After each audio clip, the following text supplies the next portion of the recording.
Oh, I love that my fucking camera fell down. Give me a second. Ah, motherfucker, son of a bitch. Of course this happens. Right when I like getting ready for a great stream, that's when my camera decides, oh hey, I'm gonna take a nosedive and fall down on the floor.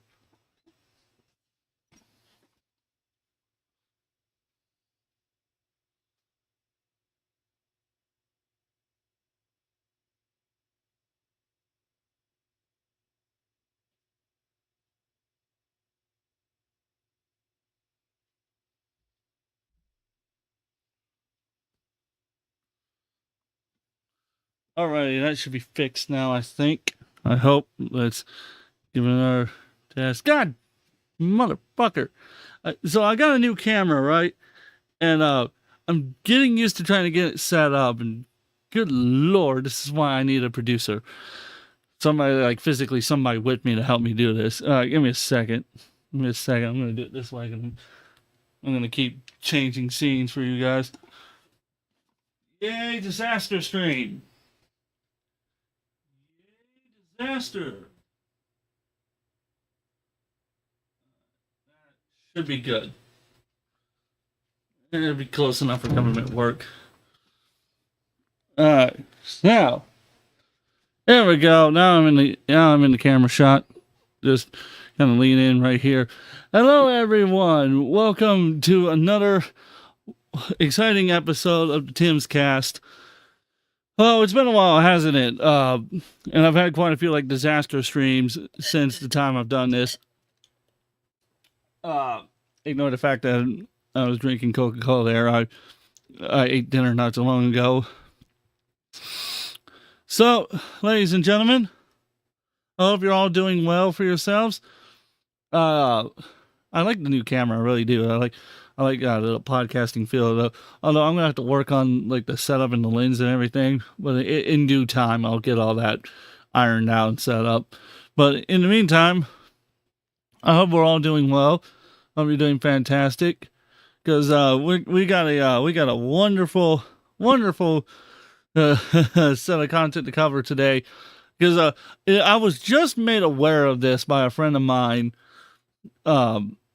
Because apparently him and his wife were watching it, and they apparently it's a really like it's really crazy how this Lego drama.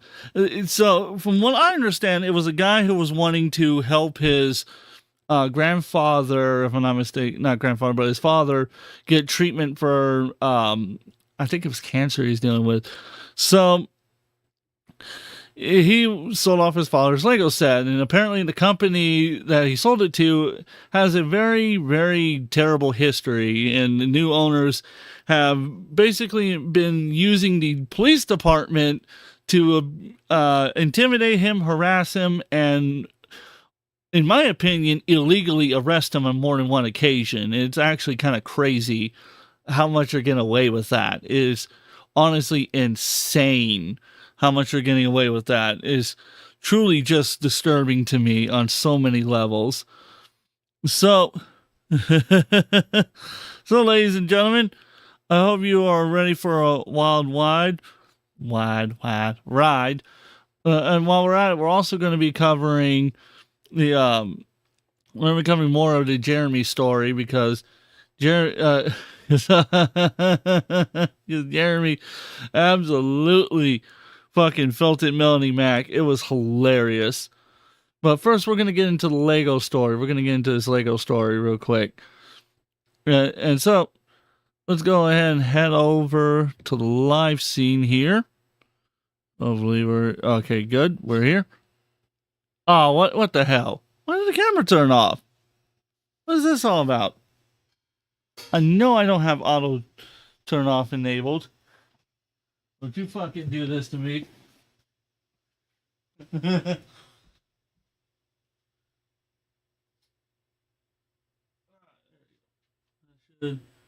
you go. I have to get up every 5 minutes. I'm going to change the cameras that way. I'm not going to deal with that. Alright. So, let's get into this, shall we? Let's get into this. If it ain't one thing, another thing is broken, I've noticed. I guess a setting got turned back on.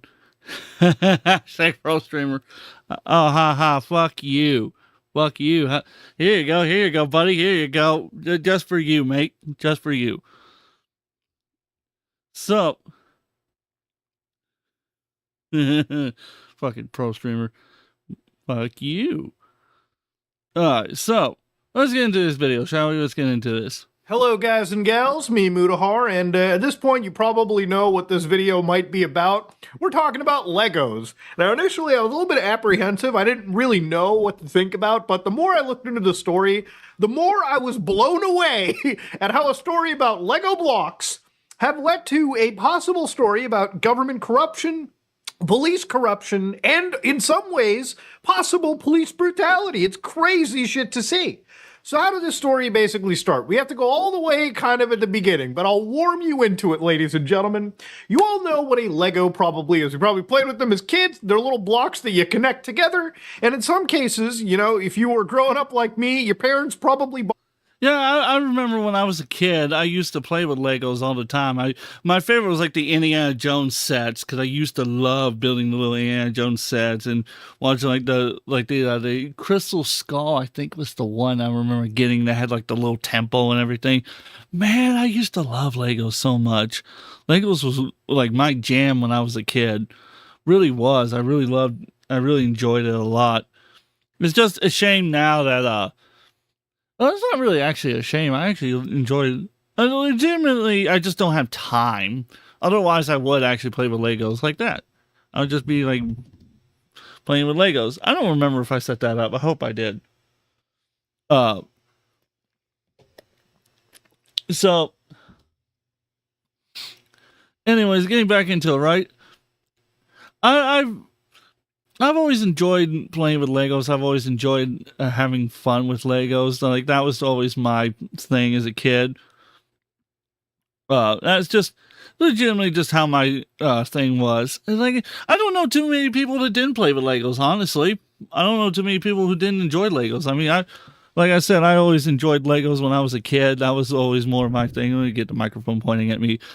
So it's just kind of. It's kind of sad to see that a lot of grown adults are now taking Legos, something that was meant for entertaining people in general, and have made this fucking horror show out of it. A legitimate horror show. It really is sad, honestly.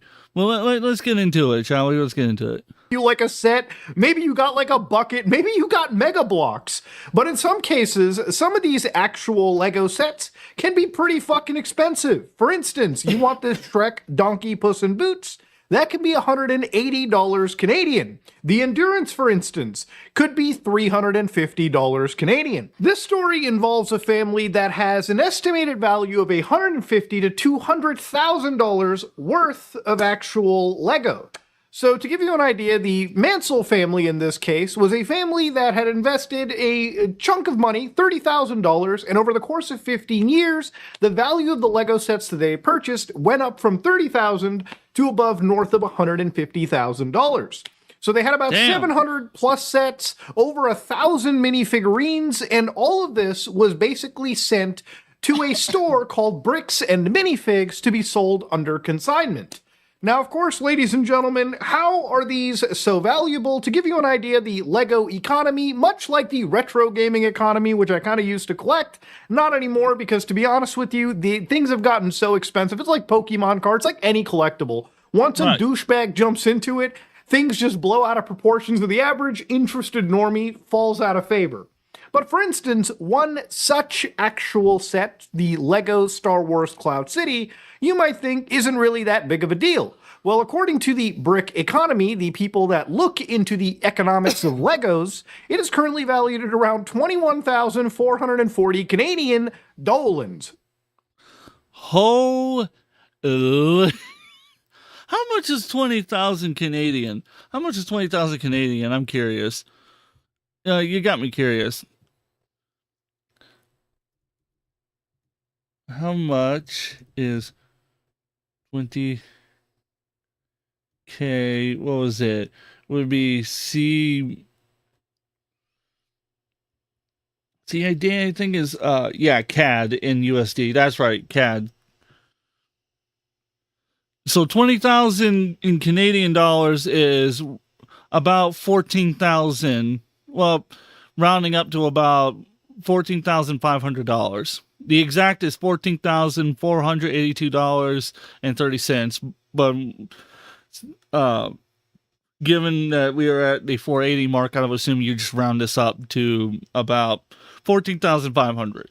So 14.5K. So you're looking at the neighborhood of $15,000 US. That makes logical sense. That's interesting. So about 15K. Just a bit of pocket change. Yep, just a bit of pocket change. Yeah, just a little bit. Just a little bit. Well, I mean, it's enough to pay for a surgery, so I don't see much wrong with that at all. Let's continue. And see that over time, much like appreciative assets, they grow up over time. I guess I've learned that certain Lego sets are basically appreciating assets, like CS:GO skins, right? It's like any speculative asset that just keeps going up. At some point, it's like you're actually purchasing an investment. However, this is not investment advice. Right. So to give you an idea, these individuals sold they basically consigned their collection over to a store called Bricks and Minifigs, who would basically handle the entire selling of the actual material, and they would take a little, they would take like a little percentage off the top for their efforts in selling this collection. It's kind of how a lot of these people will sell their stuff, right? Instead of going through the hassle themselves, they're going to go to one of the largest stores in this game, which is Bricks and Minifigs, give their collection, and then they'll basically handle the process of selling it. So even according to this, like the Salem Business Journal, their collection was built as a long-term investment to one day supplement the funding for the next generation's college education. So noble goal. And it turns out that if it wasn't for all this hoopla, these people would actually have a pretty chunk of change that could have gone towards, letting their, future generation get educated. Because that was not quite what I understood. So that makes a little more sense about that, because I was wondering just a little bit. So that makes a lot of sense to having stuff put back that you can sell, physical assets that you could sell later, rather than just having cash on hand, because in an extent you can allow it to build and appreciate in value over time. But I would think you would go for something like property or like a car, something like that. Well, I guess even a car to that extent might not be completely worth it, given that a lot of modern day cars require very specific parts that are very hard to get a hold of. Whether it be financial reasons or supply reasons. So maybe not necessarily cars in that aspect then. But in the aspect that I would think you would have stuff that would, like musical instruments, for example, like my drums over here, as long as I take pretty good care of them, I could probably one day, if I end up ever having to for whatever reason, flip them for about $3,000. Because they appreciate in value over time, especially because a lot of more used and vintage instruments tend to get a lot of love, especially if they're very well taken care of. So it's stuff like that. I guess computers to an extent, but even then, that's a bit questionable on the computer's part. It's just, for me, it's just I wouldn't have necessarily thought Legos, but you know what? I mean, do what you got to do. That's all it really is to it, is do what you got to do. Do what you got to do to pay the bills and take care of your family and set up a better future for your family. I mean, nothing wrong with that. I don't think. At least I don't think. I hope not. I mean, kind of fucked up if there was. I mean, kind of fucked up if there was a problem with that. Ooh, commentary.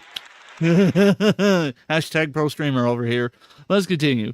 According to this situation with the Salem Business Journal, Mansell, who owned the consigned collection, Benjamin and Crystal Law Gorman, the former franchise owners whose store was seized by corporate, by the way.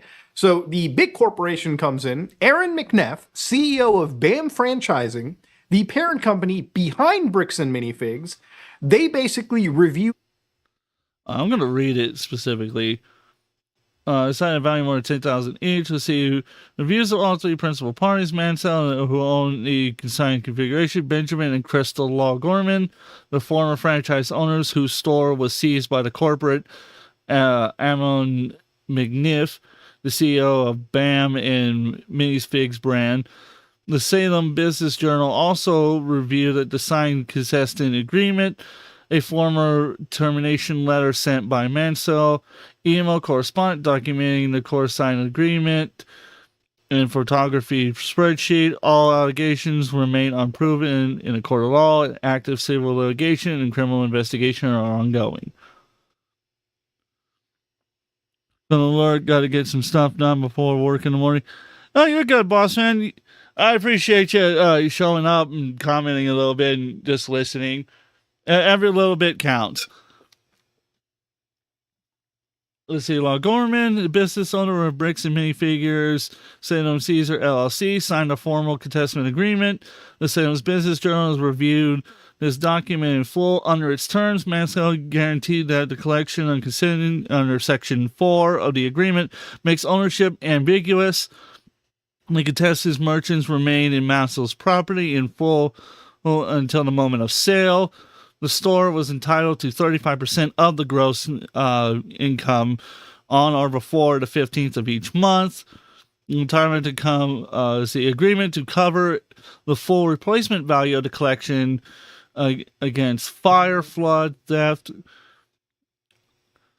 Fire, flood, theft, or vandalism, and held the store responsible for all storages, losses, or damage while the set were in its possession. Under Section 9, said automatic resolve to sets to be returned to Mansell within 10 days of termination.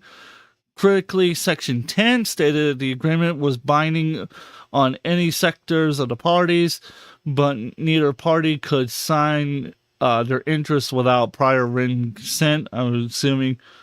Email records revealed that Salem's Business Journal showed that on December 13th of 2023, Crystal Law Gorman signed a franchise owner of the Caesar location, emailed the inventory spreadsheet via Google. I'm assuming I could probably find, let me do that. Salem Business Journal. Let's see if I can pull them up, Dan. I want to see if I can read the article directly. Salem Business Journal. Oh hell, found it. Oh wow, found them already. Yep, and I found the article. Holy shit. Yep, got it right here. Caesar Lego Dispute Centers on Star Wars Collection. Alright. So I'm going to head over here real quick. I'm going to swap you guys from YouTube to the article in question right here. And we're going to take a look at it. For more than a decade, the Mansell family assembled one of the largest private Star Wars Lego collections in the William T. Valley. Brian Mansell said his family began purchasing Star Wars Lego sets and minifigures in the early 2000s, investing roughly $30,000 over 15 years, preserving every item sealed in its original box. The collection grew more than 780 sets and 1,200 minifigures, with an estimated value of $150,000 to $200,000, according to Brian Mansell. In November 2023, Mansell co-signed the collection to the Bricks and Minifigures franchise store in Seltzer under a signed legal agreement with Crystal Law Gorman. The business owner was, okay, so we already read that right here. There was an inventory spreadsheet reviewed by the Salem Business Journal, tracked the sets alone, showing the low-end value of approximately $60,335 and a high-end value of approximately $98,480. The 1,200 or the 1,200 minifigures, whose values are documented separately, bring the estimated total value of the full collection between somewhere in the value of $150,000 to $200,000, according to Brian Mansell. A figure consistent with bricks and me figures Kelsey's location on 2023 Facebook post, which described the collection as estimated to be well worth over $200,000. I would assume this is the picture in question that they're talking about. This is kind of crazy. This is really fucking crazy. Okay, so clicking here, right? I guess I'm not. Whatever. I don't have to sort through the pictures. Some individual sets, including the highly prized Cloud City, are valued at more than $10,000 each. Okay, that explains where he got this from. Minifigures are valued somewhere. So most of the minifigures are about $1,300 a piece, and the particular prized one, which is Cloud City, because we understand not many of those were made, is valued at $10,000. So that's pretty interesting. Let's see.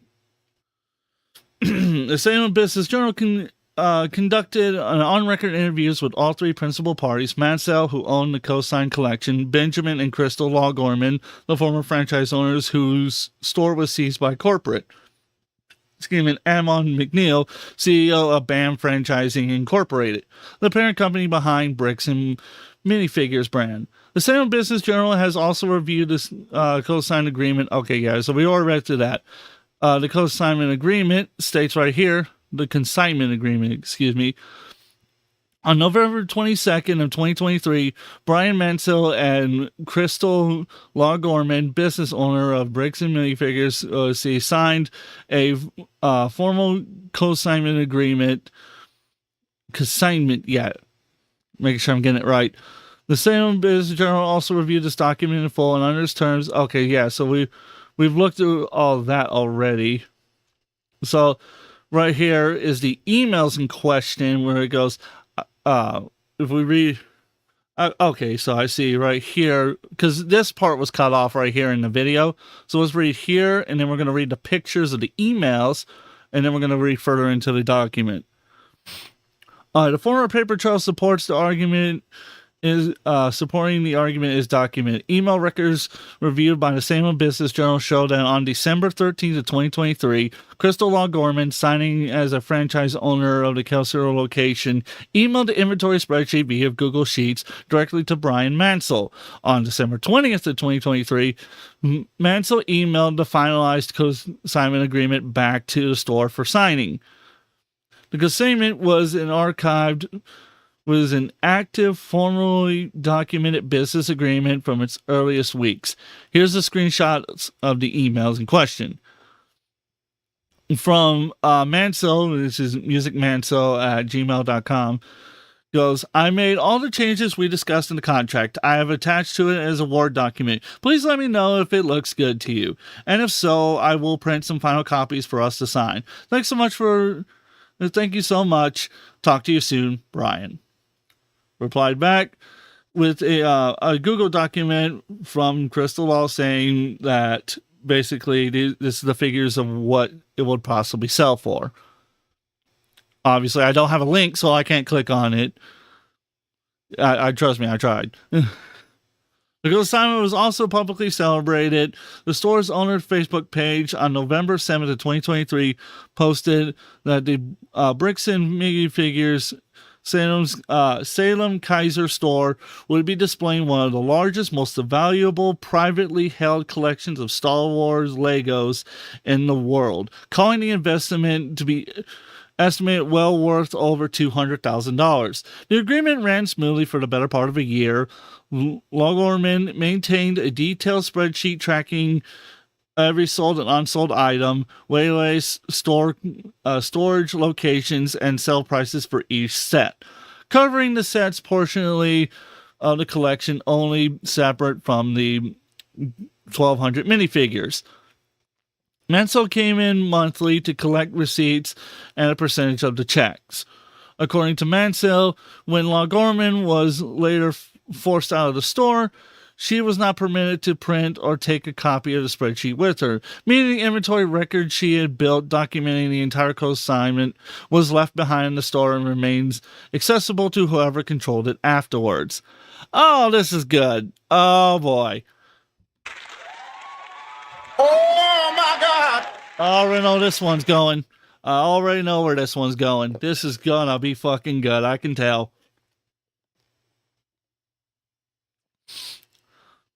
Let's see. We already read to that part. A part of the dispute emerged in reporting over whether the consignment agreement was permissible under BAM's franchise rules. McNuff told the Salem Business Journal that consignment was explicitly prohibited under the company's franchise operation guidelines, and that had corporate known about the agreement, it would have been grounds for the franchise termination. While Gorman directly disputes this, she told the Salem Business Journal there was no language in the franchise agreement prohibiting consignment agreements like this. Sorry, I got a notification that distracted me for a second. Because that's how I'm able to watch the channel. I'm watching the chat on my phone while I'm live streaming out the MacBook, because I don't have my second monitor set up right now. You guys don't give a damn about that. Let's continue on. Let's see, it's all in. Okay, yep. That corporate was made aware of the agreement near the very beginning and raised no objection, and that she views it as an exception to normal buying business practices rather than a policy violation. The Salem Business Journal, man, that is getting brutal to say, asked BAM Franchising to provide a document supporting the claim of prohibition. No such documentation has been provided at the time of publication. That's interesting. That's very interesting. He's gay! Besides he's gay, I find that very interesting. I find it very, very interesting that there's no documentation of such policies, but they claim that they do have it. So, something's up about that. Something doesn't seem right. Something does not seem right about this at all. But let's continue looking into it, shall we? The Normans approached corporate about selling it. Both sides agreed that in November 2024, the Gormans initiated a contract with BAM Franchising about the future of the store, and that the Gormans were planning to leave the country. Beyond that, the accounts split sharply from there. McNiff says the Gormans reached out about it to inform corporate that they had received a job offer overseas and wanted to know how to close the store. He said BAM told him closing was not an option and that the parties began working on a transition plan. He said the Gormans owed approximately $200,000 in unpaid obligations, including the original purchase price of the store and accumulated unpaid royalties. And the Gormans became uncooperative during the transition process, ultimately leaving BAM to fully terminate the franchise agreement. He said the franchise agreement allowed BAM to offset the store's assets against the money owed, similar to asset seizure and bankruptcy procedures. Interesting. I know it says proceeding, but it's procedures. Anyways, that's not the point. Laura Gorman's side goes like this. Laura Gorman tells the story differently. She says that she approached corporate about the possibility of selling the store, not simply closing it, so that they could recoup their investment before leaving the country. She said the same day, corporate sent a representative to Kaiser's location and proceeded to seize the store immediately without notice or process she claims is required under the franchise agreement. She said that they were threatened, denied the opportunity to conduct the inventory, forced out that night. The Gormans conducted the alleged $200,000 debt is disputed, and that corporate used it as a pretext to take the store, denying the Gormans any procedures from a legitimate sale. They are now suing BAM Franchising on multiple grounds, including breach of contract, coercion, defamation, and civil conspiracy. Oh, this is good. Oh, oh no. This story is insane. This is insane. This is absolutely insane. I gotta take a break for a moment. This is absolutely insane. This is an insane fucking story. I am utterly confused and I don't know what to say. This is over fucking Legos. I can understand cars. I can understand property. I can understand a lot of things. Alcohol to an extent, gun manufacturing, you name it, I can understand. Musical instruments, I can understand. Computers, I really understand. But fucking Legos? Fucking Legos? Really? Really, Legos? Really? Just really, Legos? That's what does it for you. No. It's just Legos. Oh my God. Oh, hold on, wait. Oh, no. Take me back. There you go. I clicked the wrong button. Hold up. Oh my God. Oh my God. Oh my God. One more time. Oh my God. I love my little Stream Deck. It works awesomely. Wow, that was English. Anyways, let's get back to this. Cause I know you guys want to get back to reading this. Oh Lord, that is, whoa, buddy.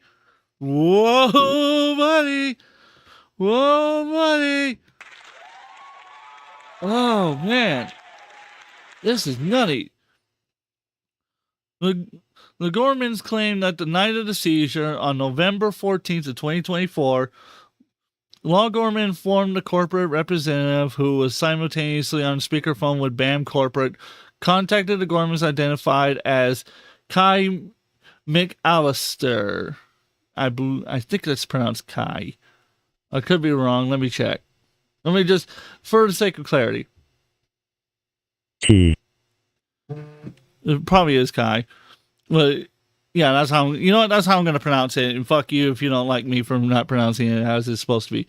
Kai McAllister, whom they described as BAM's director of operations, about Mansell's outstanding consignment agreement and the fact that he had not been paid out for the remaining sets. According to the Gormans, McAllister acknowledged the consignment agreement on the call and stated that since the new operator was taking over the business, he'd be taking over the consignment as well. The Gormans said that this exchange was captured on the store's security camera and that the footage had been provided to the Kaiser Police Department, which we're gonna get to them in a moment. We're gonna get to them because oh my God, we'll get to them in a moment. Mansell said the same security footage is part of the evidence that he's assembled, and it directly contradicts corporate subsequent claims of ignorance about the collection. He also provided the Salem Business Journal with timestamps photographs taken by Law Gorman that evening. Quote, "She was trying to take as many photos of the sets that were being left behind the store so that they would be documented," end quote, Mansell said. Describing Law Gorman's actions the night of the seizure, the photo showed Lego Star Wars boxes with yellow dot stickers with the UPC barcodes. Mansell's identifying marks, still in the store shelves. The photo data places them on Thursday, November 14th of 2024, between the time of 7:50 and 7:55 p.m., with the set numbers consistent with the items in Mansell's inventory list. McNiff declined to address the specific contents of the security footage, citing ongoing litigation. He maintained that corporate was not aware of any consignment agreement at the time of the seizure, and that the store's consignment activity was unauthorized and unknown to corporate. The Salem Business Journal reached out to Kai McAllister directly for comment. No response has been given at the time of publication. Interesting. Very interesting on that part. A notable legal wrinkle, the consignment agreements in Section 10 states that it is binding on successors, but neither party can assign their interest without the other's prior written consent. Mansell contends no such written consent was ever sought or given, meaning that even if corporate intended to transfer consignment obligations to the new owner, doing so without Mansell's consent may itself constitute a breach of the agreement. McCormick said that they attempted to document as much of the remaining inventory as possible before being removed, but were not given access to all areas of the store, particularly the back stock room where the higher value sets were kept. They say they left with a single box of personal belongings, a small box of sets that had been in their vehicle from a recent Ross City Comic-Con appearance, were returned directly to Mansell shortly after. Now we're going to get... Oh, god damn it, camera fucking turned off. Give me a second. Gotta love when the camera keeps turning off. Oh my god.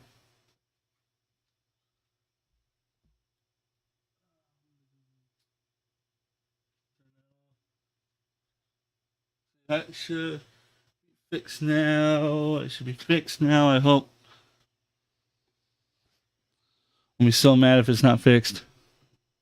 Alright, perfect. God, I'm gonna go to my camera and see if that fucking auto thing was turned back on, because if so, I'll turn it back off.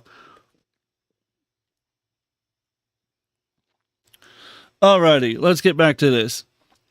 New operators taking over.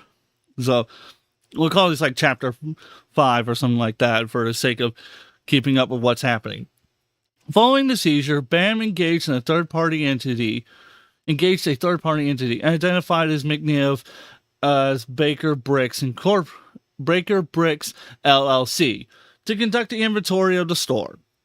At the same entity later expressed interest in purchasing the location at 3670 River Road North in Kaiser. McNiff confirmed that BAM sold the store to Baker Bricks LLC. The new operators identified in the termination letter sent by Mansell as Brandon Best and a second operator named Josh. Brandon Best and Josh are believed to now reside in Utah and have not responded to requests for comment from the Salem Business Journal. Mansell and the Gormans both raised concerns about the timeline. They noted that the same individuals who conducted the post-seizure and the inventory on corporate's behalf became the store's new owner with approximately 1 month, and agreed this makes it difficult to cleanly separate corporate's responsibility from that of the new franchisees. McNiff maintained that once the sale was complete, the new owners became independent operators and co-bearers corporate bears no responsibility for their conduct. Let's go with chapter 6. Mansell comes forward and issues a formal termination. On November 22nd of 2024, the one-year anniversary of the co-sign agreement, Mansell sent a formal written notice of cancellation and termination to Brandon Best at the Kaiser store address via email and certified mail. The Salem Business Journal has received this letter and cited 2 specific breaches: failure to deliver the November monthly installment payment by November 15th, as required under the agreement, and a refusal on November 21st to allow Mansell to inspect the remaining inventory as provided under Section 3 of the co-signed agreement. The letter demanded inspection of all sale records since April 1st of 2024, payment of all unpaid proceeds, and return of all remaining inventory within 10 days. Mansell said that he was met with denials. The new operators allegedly claimed they had no knowledge of any co-sign agreement. Corporate, in written response, Mansell shared with the Salem Business Journal, allegedly told him the evidence was insufficient and directed him to pursue the Gormans instead. Mansell disputes this on 2 grounds. First, that even if the Gormans were originally liable, corporate assumed all assets and liability of the stores, LLC, when they seized it. Secondly, that he sent a buyer to the store after the new operators claimed to have removed his sets, and the buyer successfully purchased one of his co-signed sets, demonstrating that the sets were still being actively sold. That's bullshit. That is some grade A bullshit. Oh my God! Oh my God! That's bullshit. Oh no, that ain't cool. That ain't fucking cool at all. If that's fucking true what happened, and they were intentionally fucking doing that, that ain't fucking cool. That is beyond not fucking cool. And they should be sued into the fucking dirt. That's not cool at all. Nope, that don't fly with me. That, as the great Hulk Hogan would phrase it, that don't work for me, brother. That don't work for me. Let's go to chapter 7. We'll call it chapter 7. Here you go. Where things stand now. According to Mansell, these Kaiser Police Department has significantly expanded its investigation. What began as a 2-page report has apparently grown into approximately 30 pages, and detectives are now working with the Marin County District Attorney's Office to determine whether criminal charges are warranted. If the DA moves forward, warrants could be issued for Brandon Best and a second operator, only identified as Josh, and they would be subject to potential extradition. The Salem Business Journal contacted the Kaiser Police Department for comment. Consistent with standard procedure active investigations, officials confirmed the matter was under investigation but declined to provide additional detail. On the civil side, the Gormans have retained legal counsel and are pursuing a lawsuit against BAM franchising on multiple grounds. They claim they have never received a post-termination inventory of the store from corporate, which they contend is required under the franchise agreement. The Gorman's attorney was not available for comment at the time of this publication. Mansell said he no longer expects to recover the physical collection. Quote, I felt changes against... He goes, excuse me. Quote, I felt changes against everybody because I didn't know who to believe, end quote. He said, quoting further, but I can prove for a fact that my sets are still being sold in that store, and these guys are lying about it, end quote. His goal is financial restitution and public accountability. While Gorman said that the situation has caused harm well beyond the financial aspect. She said that she spent significant time building the community around the Kaiser store, and that the actions of various parties have damaged something that mattered to local families and customers. Quote from her, when you purchase a store that's aimed at children and something that's supposed to be fun and joyful, she said, going further, it's unfortunate that bad actors can spoil that sense of community, end quote. BAM Franchising has not issued a public statement. In his interview with the Salem Business Journal, McNiff was direct about the company's position. Quote, this particular situation involves a single independently owned and operated franchise located in location in that engagement with a local agreement outside of corporate policy, end quote. He said,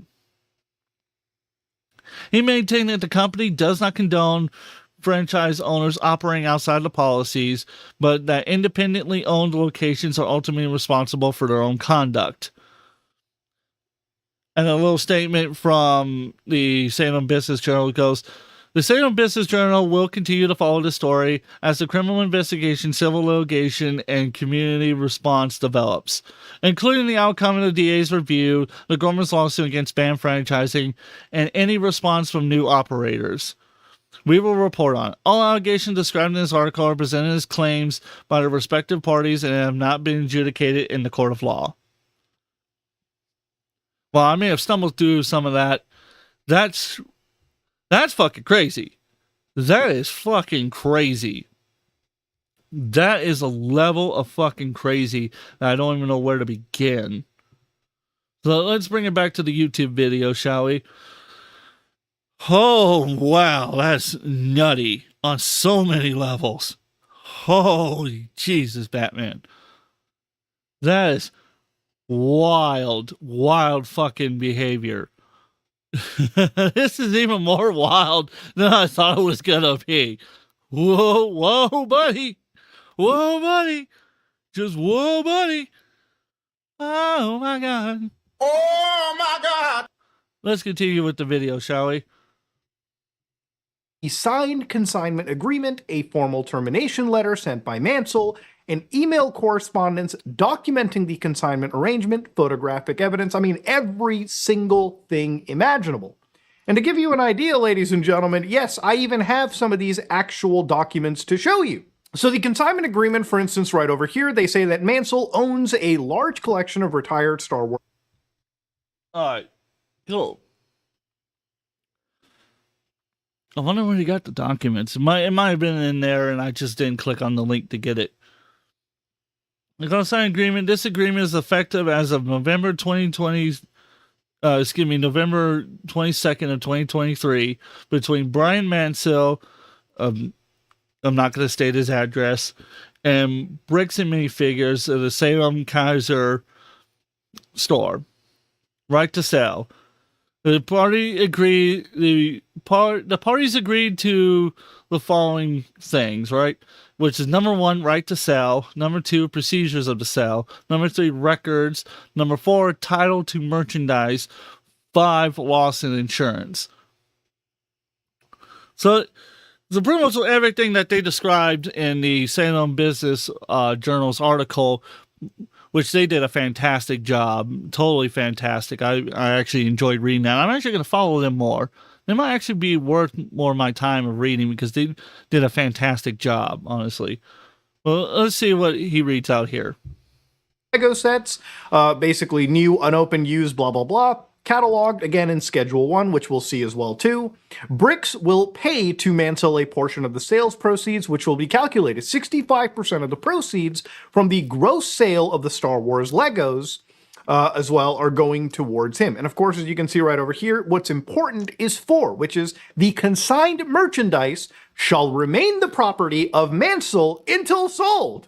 So ultimately, at the end of the day, the store never had the ownership of these Lego sets, neither did corporate. Ultimately, it was Mansell. It was him and his dad that owned this stuff. It was their shit. Like playing any video game with dialogue choices and options, it seems like the corporate office picks the worst possible decisions all the way through.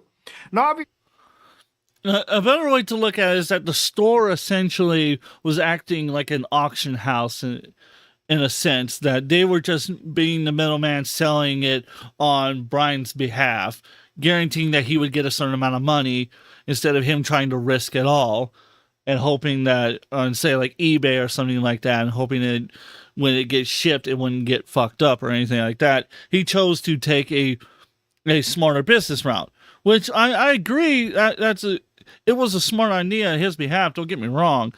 It was very smart.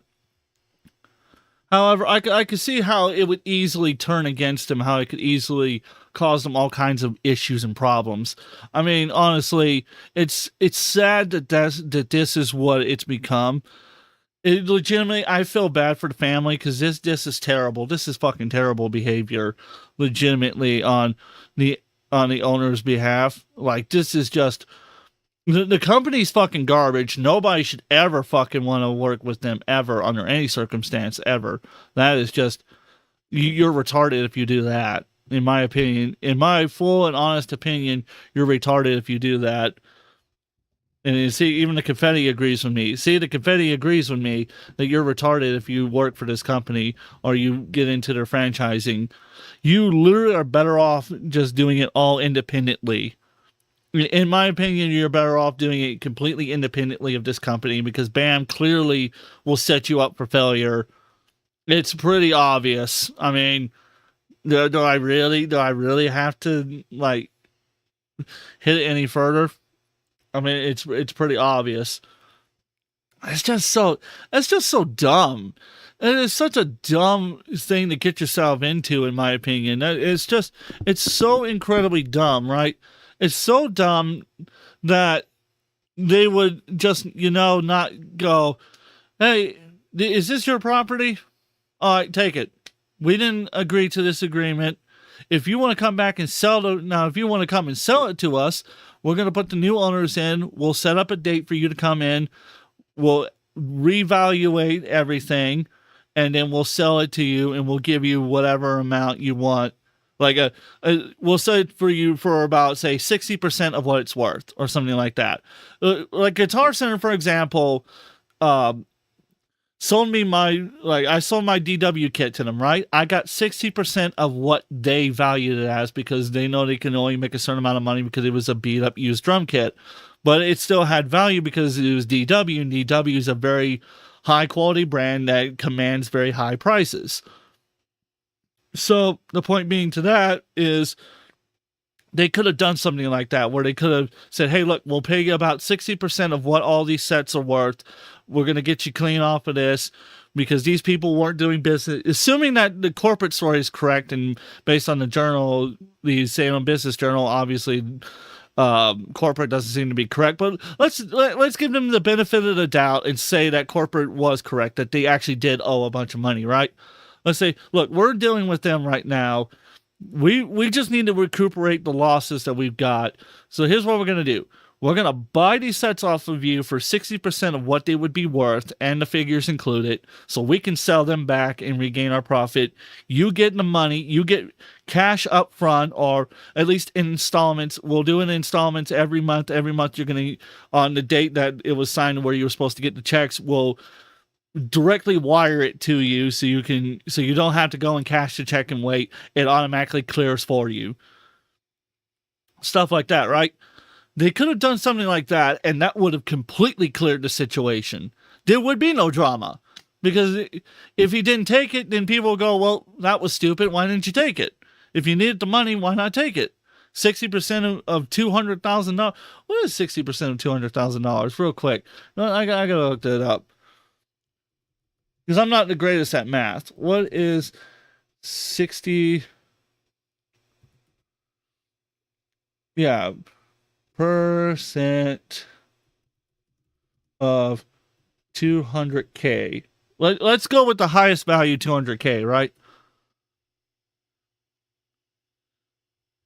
Let's see. Let's okay, because it's gonna make me do it in this way instead of what. So 60%. Oh, that's 20K. I want 200K. Come on, Google. Give me what I want. There we go, buddy. There we go. Okay, so that's great. That's lovely. So 60% of $200,000 is $120,000 according to Google. Yeah. So okay. Yeah. So everything here is saying, because I'm looking at some other ones, it's saying yes, 60% of it is $120,000. All right, cool. So the math is correct. All right, perfect. So, I mean, $120,000. I mean, like, is it really that bad? $120,000, and your set, you know, the sets are worth $200. You could probably sell it for even more than that. If you really wanted to, you could really fucking nickel and dime it for more money. I almost guarantee you somebody out there will pay that fucking price tag for it. I fucking guarantee that one. But let's get back into it, shall we? Let's get back into it.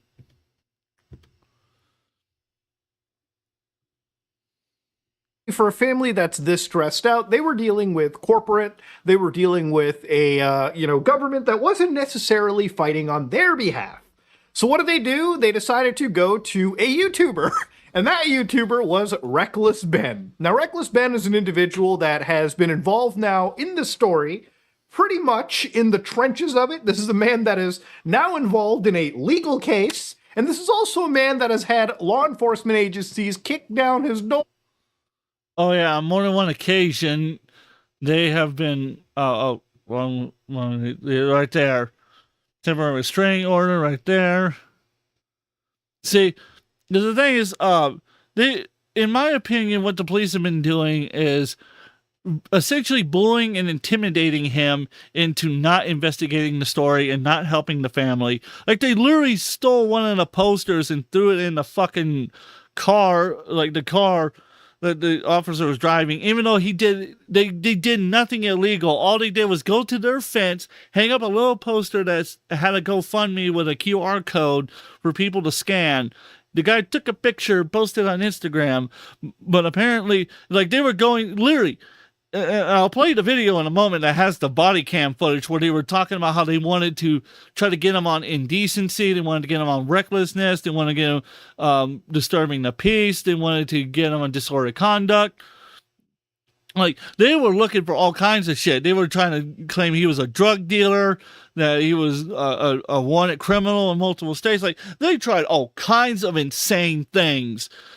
I was horrified at some of the things that I was hearing. I was horrified because I couldn't believe that they were making all these horrific and just disturbing allegations.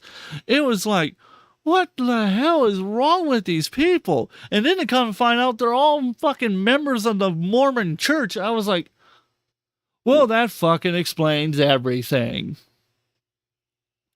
I'm like, they're just as bad as fucking Scientology. Just as fucking bad. And raid him like it was SWAT 4. It's an insane fucking story. And it's one of the reasons why I'm really talking, because the more you look at this, the more it blows.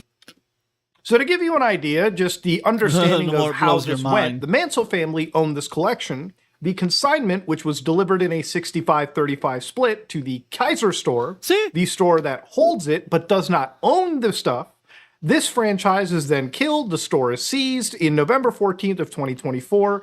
BAM then takes it, offsets alleged $200,000 franchise debt with this, and then of course the inventory buys it a month later, the Baker Bricks, which is again the new operators, and the outcome over here is this stuff is still not returned. Something that I did look in my research was apparently this UCC1 forum, which had it been done by the consignor at the time, would have actually made it so that this would have been a lot smoother of a process for the Mansells to get their sets back. But apparently I've seen that there's discussion legally that it may seem the big corporation can use the lack of this financing statement to possibly, affirm or at least say the seizing of the sets may have been fallen into their sort of purview, may have been okay by them.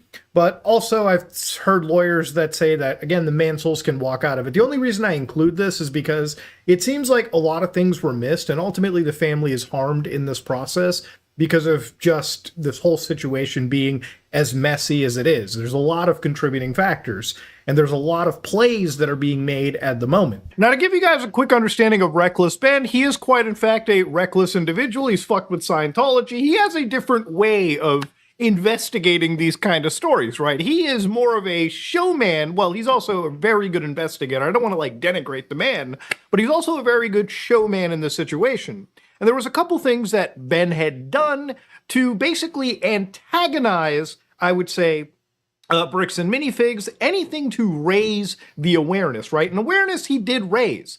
So for instance, he would run allegedly these rival businesses, and there was even a company called We Steal From Old People. Apparently there were lottery raffles, and there were staff that was tricked into signing concessionary statements. There was a Lego cult, for crying out loud. It was a whole bunch of shit, okay? And okay, well, yeah, no, that ain't cool either.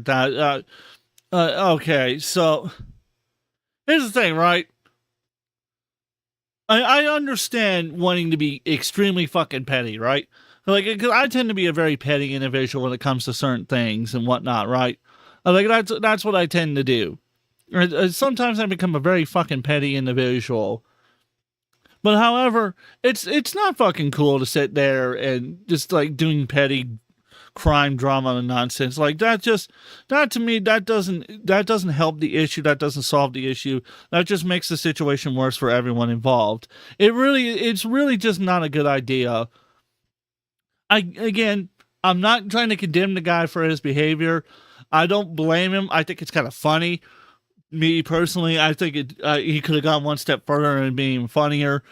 But I also understand that if you're attempting to expose a whole bunch of possible criminals, alleged criminals, you gotta do things by the book. You got to, because otherwise you could potentially mess up the situation for a lot of people involved. Again, that's just my opinion. Take it with a grain of salt, or a shot of insulin, or a glass of orange juice, which I gotta know what the oranges are for, Because apparently they're not for orange juice, so they must be for something. I guess Jeremy might have the answer to that. We'll get to him in a moment about the answer to what the oranges are for. Anyways, let's continue. Understand the idea of it was apparently corporate would end up probably suing him so that allegations of theft could be aired in front of a judge. Now, Ben would not leave it until, of course, he had helped this family get their money back, which ultimately, at the end of the day, was a very noble and important goal. Again, this is the story of a small community, a small group of people against a corporate entity, right? And the corporate entity, mind you, is actually in the fucking wrong for this story. The family should get their Lego collection back, which is actually worth a sizable portion of money. I don't care who the fuck you are, hundreds of thousands of dollars is no joke. You know, at the end of the day, given the actual evidence that we've seen, given the actual, documents that we've seen showing how favorable the consignment was to the family, and again, all the tabulation, it should be easy for this organization to just give this back. It really just seems like... Or again, like I said, they could have just sold it. 65%, right? You could have said, hey, look, we didn't agree to this. This was against our corporate policy. We had no clue that they did this shit to you. And we're sorry that you got kind of roped into this. Here's what we're going to do. We're going to buy the set off 60% of what it's valued at because we didn't agree to the contract. We didn't agree to it. It's against our corporate policy. Here's the policy where it's against it. We're going to buy it off but we're going to do you a favor. We're going to buy you out at 60% of the entire set's value, including the minifigures. We're going to buy it at 60% of what's valued at. They're saying it's well over $200,000. We'll pay you $120,000 in cash right now. Like, we could wire it to you next month or something like that. Like, next month, you're going to get a massive fucking paycheck. And we could just walk away from the whole situation together. We'll go take care of what they did.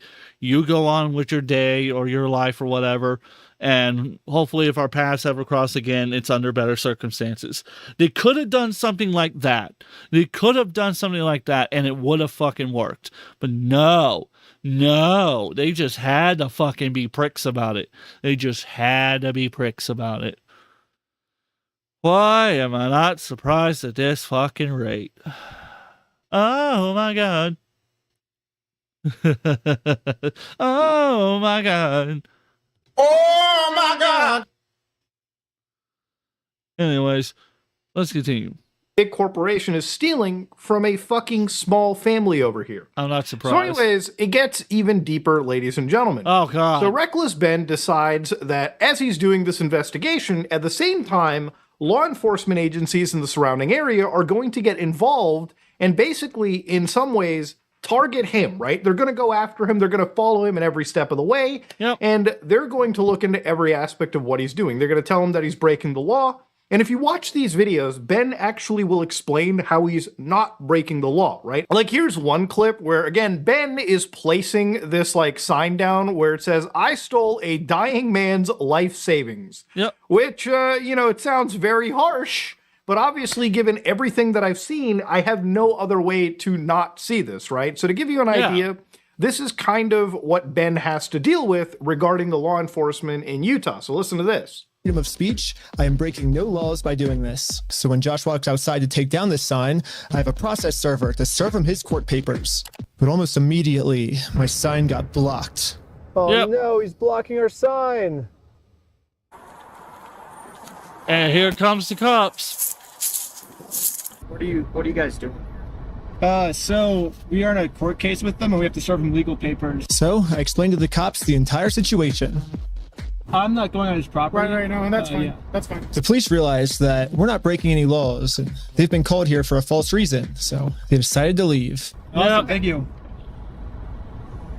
Just get ready. I mean, you would think that law enforcement, if the fact that the family still owns legally, from what I understand, those Lego sets, it shouldn't even be a civil situation. This should be a situation that is now criminal in this case. They should be assisting the man and his... I legitimately hope that the people involved who are fucking this innocent family over, who are fucking with this YouTuber's life, I hope all those motherfuckers, including the officers involved, that you saw right there, plus there was a couple of female ones as well that are absolute fucking idiots. They are idiots. That is 100% bona fide fact. Oh my God! All go to fucking prison. They should all go to prison. Every last one of them. Prison. Don't pass go. Don't collect $200. Just, that's exactly what should happen to them. Anything less than that is a fucking travesty, in my opinion. An absolute travesty of justice. And demonstrates why the system is corrupt. If they do all go to jail, then it demonstrates that the system is working correctly. That is exactly how I feel about it.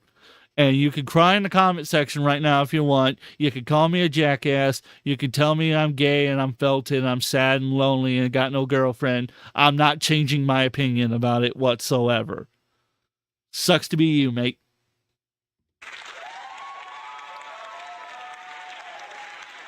Let's continue. With their collection and returning it to the rightful owners. I mean, it seems so fucking simple, but it just everything right? Surrounding the story is taking the worst possible runs. So throughout the situation, Ben.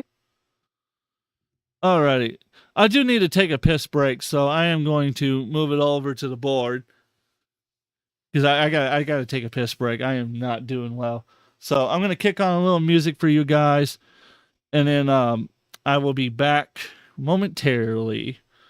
So don't go anywhere. Like I said, some music's coming your way. And while you're at it, you guys should check out my new Press Your Luck board. It's pretty simple to use. It's pretty fun to play. So, like I said, right there, the commands are right there. It tells you how to work the board.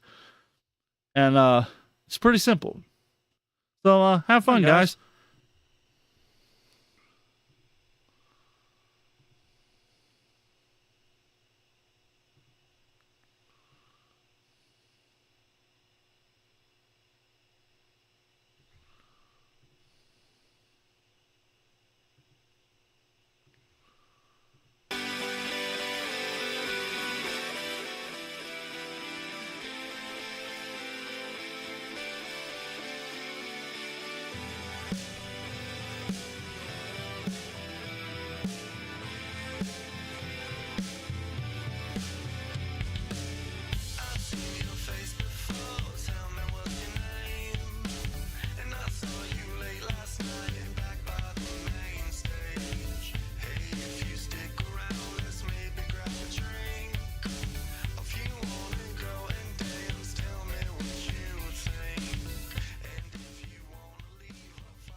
Wake up, I must be dreaming. Out of luck, but heart still beating. Don't let a good thing die young. On and on and on it goes on. Calm down, you're thinking too much. Could I be another crush? It's been so long since I got tangled up again.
Well, I thought the music would continue playing after the fact, but I guess freaking not. There might have been a glitch somewhere along the line I was not aware of. But anyways, so to explain, for those of you who are not familiar with my channel, I have a Be Right Back screen that you see right here. It is the famous Press Your Luck board. Here's how the board works. You type in command spin to start the board up, and then when you want the board to stop on a random prize, you hit exclamation stop, and it stops the board on whatever the highlighter stops on. Now the thing to note is that you don't want to hit these red guys right here called the whammy, because if you hit him, he takes all your prizes and credits away from you. So that's the object of the game, is to get as many credits as possible and then hit exclamation pass in order to pass on to your opponent. I will demonstrate for you right now. Boop, like this. Unfortunately, with YouTube, it takes longer than usual.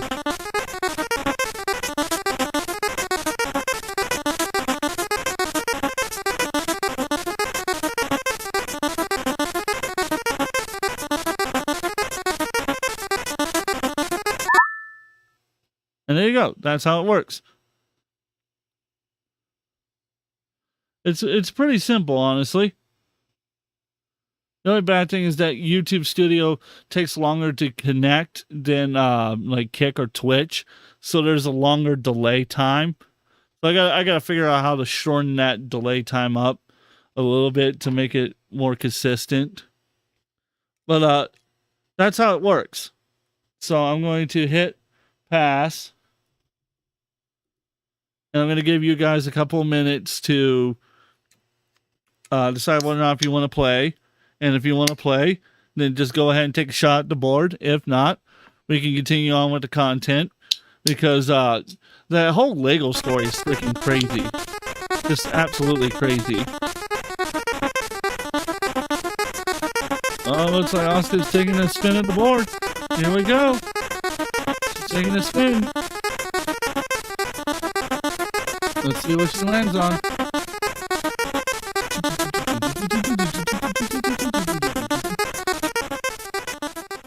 I gotta fix that little delay sound. There you go, so that way you're not getting double the noise. Oh, wow. You landed on a drone. Congratulations. You landed on a drone. Yeah, that's the only bad thing about YouTube compared to like the Kick, is Kick, it's a pretty quick response, whereas YouTube, I've noticed, it's much slower. That's the only thing I don't like about YouTube, is the chat response time is much slower. I don't know if that's like a issue on my end or if that's an issue on YouTube's end. I'll probably have to, what I'll probably do is add more of Google servers, like YouTube specific servers, and see if that helps with the delay time. But, yeah, as you can see, it's pretty fancy, isn't it? I'm really, really particularly happy with how the board turned out and how it works. Let's see. Does Oscar want to take another shot at the board? You're more than welcome to. Because I could sit here all night and let you guys have fun with the board. That is the whole purpose of this, is for the audience to enjoy. That's literally the whole purpose of it, is for you guys to enjoy the board. That is the whole point of it. I really like the cyberpunk theming too. That's my favorite part, is the cyberpunk theming to it.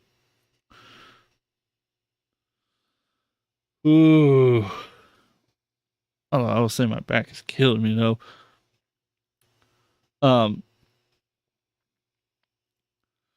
So as far as like the Lego Heist thing is concerned, so far, based on what I've read and heard and I've seen, it's insane to me that there's so much corruption and chaos that all stem from a collection of Legos. That's the part that gets me. It all stemmed from a collection of Legos. It's just dim from a collection of Legos. That's just like, it is just mind numbing to me.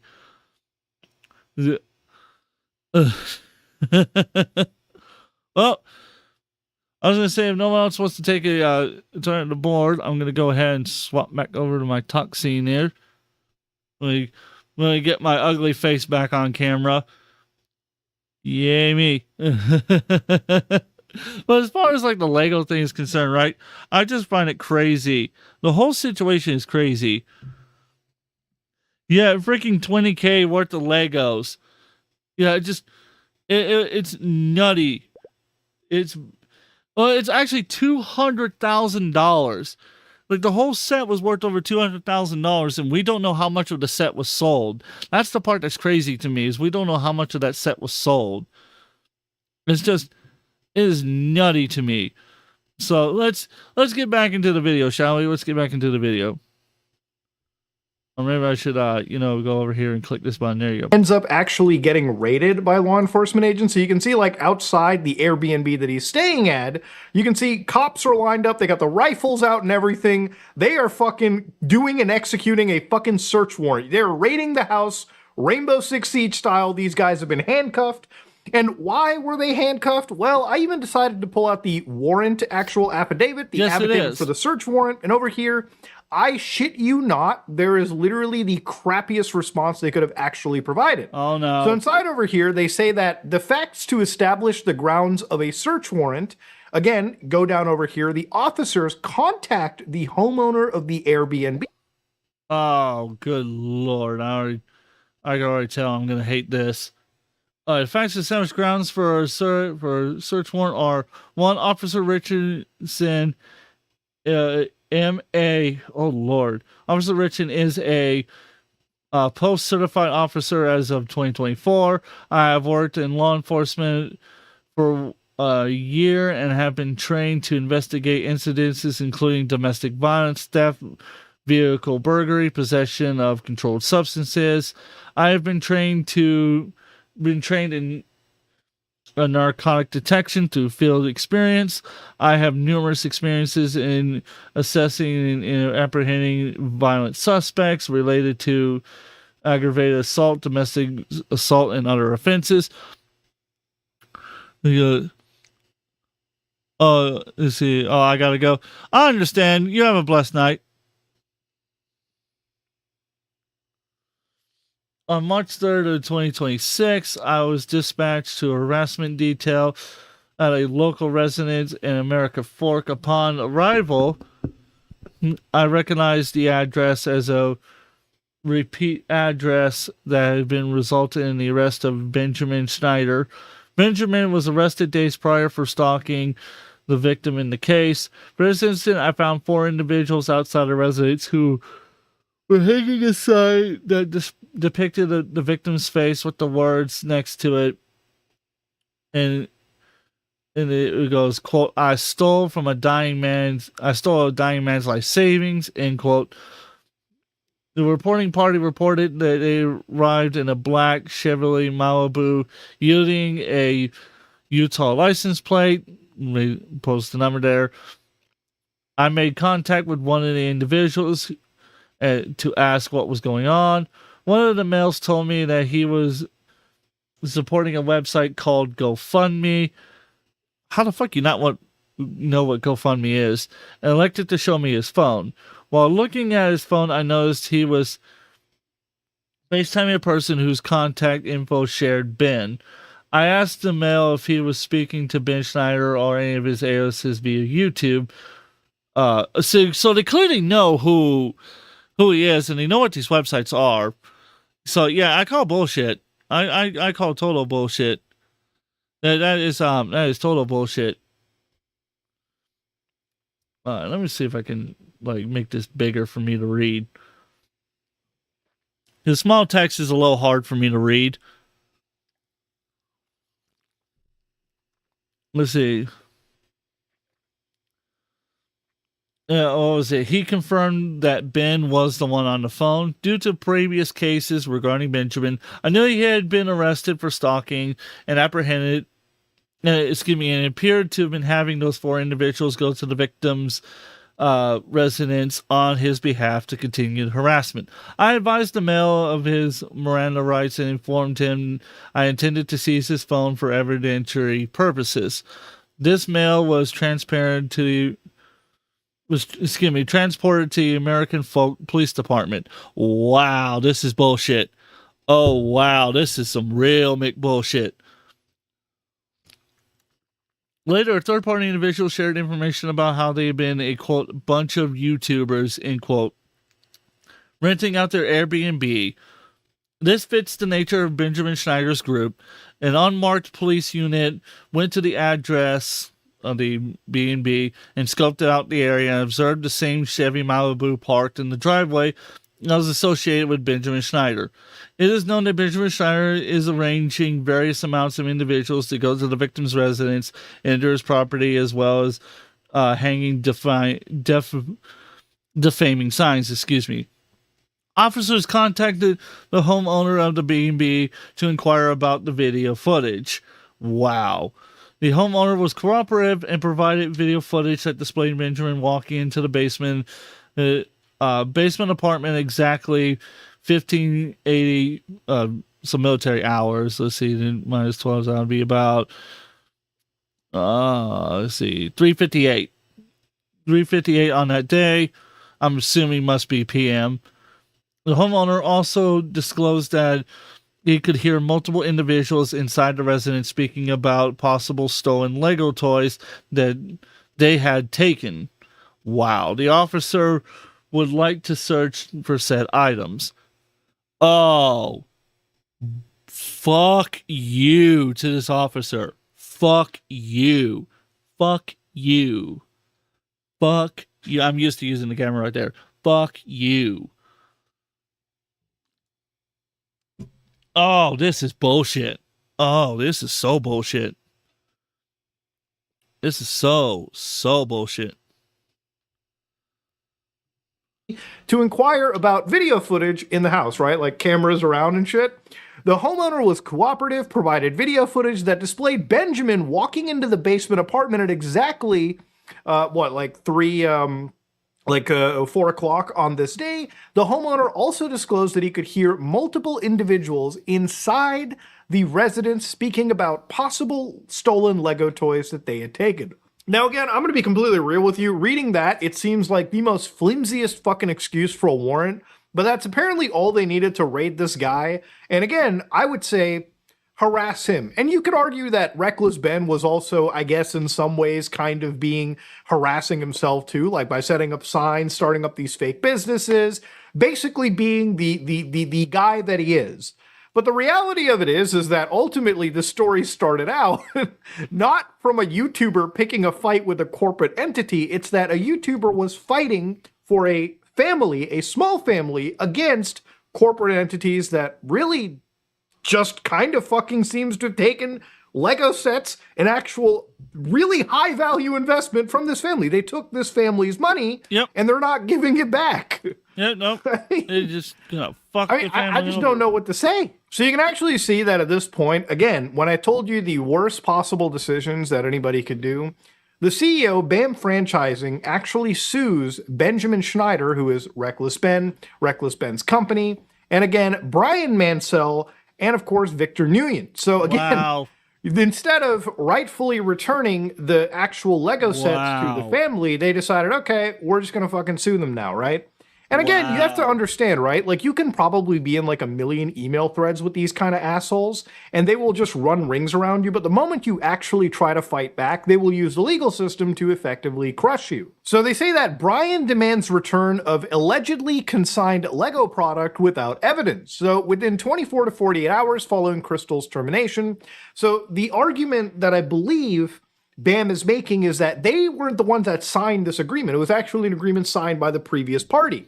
So it's really just between them and the Mansell family.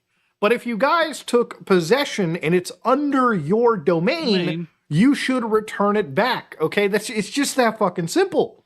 So they keep arguing about it within 24 to 48 hours, right? Brandon answered, explained Crystal and Salem LLC had abandoned the store and were no longer involved. Brian claimed he had a consignment arrangement of some sort with Crystal and stated that she had not paid him monies that were due from the sale. Josh and Brandon were skeptical, and Brandon explained the need for evidence of any ownership claim he may have. Brian shows up later that day and began yelling at personnel and holding up purported consignment paperwork, demanding the immediate return or payment of $80,000. So obviously, look, I can understand why he shows up yelling and he's angry, right? I would understand why somebody's belligerent when $80,000 is there. $80,000 is not a small chunk of change, okay? No, that's a lot of fucking money. That's life-changing money for people, right? How many of you guys, well, how much better would your life be if you had $80,000 right now and you could just pay off whatever debt you have? Oh, dude, if I had 80 fucking grand in my hand, oh my God, a lot of my problems would disappear overnight, just like that. My car would get fixed. I could finish off the procedures that I needed. I could pay to have better internet installed in my house. I could pay off a lot of my credit card debts and whatnot. Like I could pay for better schooling. Literally it would be life-changing money. I would literally be able to replace the stairs that are broken right now. I'd be able to custom build the stairs that I want for my house, for the house I live in right now. I could repair a lot of the foundational damage. Just 80 fucking grand would change my life right now. Legitimately would change my life. 80 fucking grand would change my life. Legitimately. People may not believe that. People may look at me and go, like, you're incredibly retarded, but I'm telling you right now, it would change my life for the better. Well, let's continue. How much would it change your life? I guess that's a question anybody can ask, right? So Josh interceded and asked to review it and briefly did, and so pointed out that neither Bam nor Josh and Brandon were party to the arrangement, as he claimed he had a purported inventory list. Josh and Brandon invited him to review the limited number of Lego sets on display, which were in Bam's corporate-owned store at the time. When Brian could not identify any Lego set, he accused Josh of lying and was told to leave. Brian's purported list, which he later provided Josh and Brandon in or after May 2025, was problematic in that it was not complete and did not have value data for every listed item. So again, they're asking you to be, I guess, more thorough than whatever you would even give to the Internal Revenue Service at this point. Brandon briefly investigated whether any consignment product might exist in boxes in the back or elsewhere in the store, as confirmed by two personnel. Oh, that's Brian bullshit. Returned later that evening with the police and accused Josh and Brandon of theft, which they denied. Josh and Brandon informed the police that Bam had recently repossessed the store and they were unaware of any of these agreements. And they did not knowingly possess any of his alleged property. So again, after an internal audit, they said that after many months later in the fall of 2025, they had found out that, again, when they had looked into the incomplete and, I just want to note for the record, they just said internal. Yeah, sure, buddy. Yeah, I could totally believe that you totally did an internal investigation into it and that you cleared yourself of all innocence, and that there's nothing wrong. You did nothing wrong. The guy's felt it and gay. He's not allowed to have his stuff back. Yeah, okay. Buddy. Yeah, sure. Whatever you say, mate. Whatever the fuck you say. Fucking lying ass little bastard. Oh my God! He's gay! Accurate POS accounting system. Josh and Brandon's informal audit and recent discovery show that Star Wars products similar to the same sets allegedly consigned by Brian were virtually all sold prior to December 2024 by Crystal or Salem LLC, suggesting very few of the alleged product existed thereafter, as Crystal has sold virtually all of it. To the effect she effectuated such sales, it appears she may not have compensated Brian for such or provided him with any accounting, giving rise to their private legal dispute. Again, the pointing towards this Crystal individual and Brian is sort of the out that they want, right? Again, they took ownership. They basically took the store, but they don't want to take the baggage, I guess, that comes with it, right? Which doesn't necessarily make any sense to me. I'd want somebody to explain this better. Again, I'm having a hard time understanding the out that Bam is trying to paint over here, other than just being, shitty. So again, at this point in the lawsuit, they start talking about, YouTube videos by Reckless Ben, where they mention that the title, "I Tracked Down the Thief Who Stole $200,000 of Lego," was, again, false and defamatory. And of course, they bring up all of this stuff over here. They bring up even things like, "We have to do something illegal over here," where again, they're pointing out that the actual activities done by Ben, and they're pointing it out so that they can use these activities that Ben had done to undermine their case against them and basically. I just got a major jump scare because I realized my camera just died. Oops. My apologies. Alright. So it lasts about 2 hours. Okay. I know I need to get a new battery for it. Anyways, let's swap back over to my normal camera. Turn back on my thing. Alright, there you go. So let's get back into it, shall we? Let's get back into this and get my camera better focused. Alright. My apologies. I forgot that camera needed to be charged. Oops. Pro streamer over here. Let's continue. They're out against, again, making this family whole. So what is kind of important about this too is people wonder, where are these Lego sets? And again, according to BAM, they don't seem to have anything meaningful over here. However, even in this legal complaint over here, you can see that in late 2025, and based on co-defendants' ongoing harassment, Brandon and Josh further investigated the Baker Salem store inventory. And though they still could not reliably identify any product that appeared to belong to Brian, they located a few, about 20 sets, in a back office lockable cupboard, on which they noticed stickers not previously recognized. As a precaution only, but still without knowledge that Brian in fact had any right thereto, they directed that such not be sold from Baker Salem's inventory and remain locked up pending completion of the ongoing investigation. So, could those sets be a part of the Mansell family's collection, or could they not? I really have no fucking clue. And honestly, until this investigation is done and dusted, nobody's really going to know the answer to that. So Bricks and Minifigs actually did make a response to this entire situation, right? And this is kind of their side of the story, right? Obviously, they say the typical PR stuff like seeing a father and his family at the center of a dispute, yada, yada, yada, is heartbreaking. Right. While our initial responses focused on legal defenses, and because we as an entire brand are now forced to process a massive wave of online chaos, we feel the online community deserves a clear response. Okay, so let's see what they said. The public narrative surrounding Bricks and Minifigs, yada, yada, yada, knowingly stole a $100,000 to $200,000 collection is not true. The actual origin lies in an unauthorized local consignment arrangement between an independent former franchisee of the Salem store and the Mansell family. When BAM Corporate repossessed the store due to the former owner's financial defaults and other breaches, BAM was unaware of any unauthorized and undisclosed consignment arrangement and was not a party to such. To interject, I have a bit of an issue with this statement alone because, again, according to Reckless Ben's reporting, when he was talking with the former franchise owner of this location, it turns out that there was actually security footage that night, apparently, of the former franchise owner bringing up this consignment deal.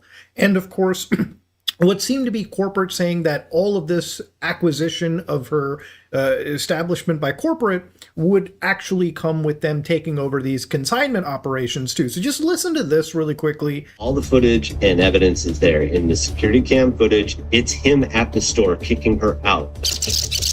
In that footage they sent us is Crystal asking him, how am I supposed to pay this guy? These are sets he has not been paid for. These are ones that he has not been paid his percentage yet. And if I don't have the tickets, I won't know how much I need to pay. That's a business thing and not necessarily yours. He's taking on the business, he takes on all that consignment. His own corporation is sitting there on video saying they're going to take it. Wow. That is damning. That is damning information. Wow. Just wow. That is completely damning information. There's no way in hell that oh, the feltedness of it is great. Oh man. You can't make this shit up, bro. You can't make this shit up at all. Again, you listen to just that clip, and this is where these tidbits don't make sense for corporate. In fact, the collection was not even located in the store based on our investigation. Again, that's also, you have to understand that there's even those unmarked boxes, which also raise questions. But anyways, however, we're hopeful the individuals involved in the private dispute can resolve such amongst themselves, which we support. Our goal is to ensure this grandfather and his family are not left out. After taking over the store, we discovered a small number of sets, so valued at $2 to $5 grand, that could possibly be related. So they mention it over here. We offered to return these to the Mansell family, though BAM had no legal obligation to do so, but it was refused. However, BAM's past offers in resolving this third-party dispute still stand today. So we refuse to let private legal battle obscure our core values. So it is true where they say like corporate took on the consignment liability. They say that because it was done privately, they're not responsible for it.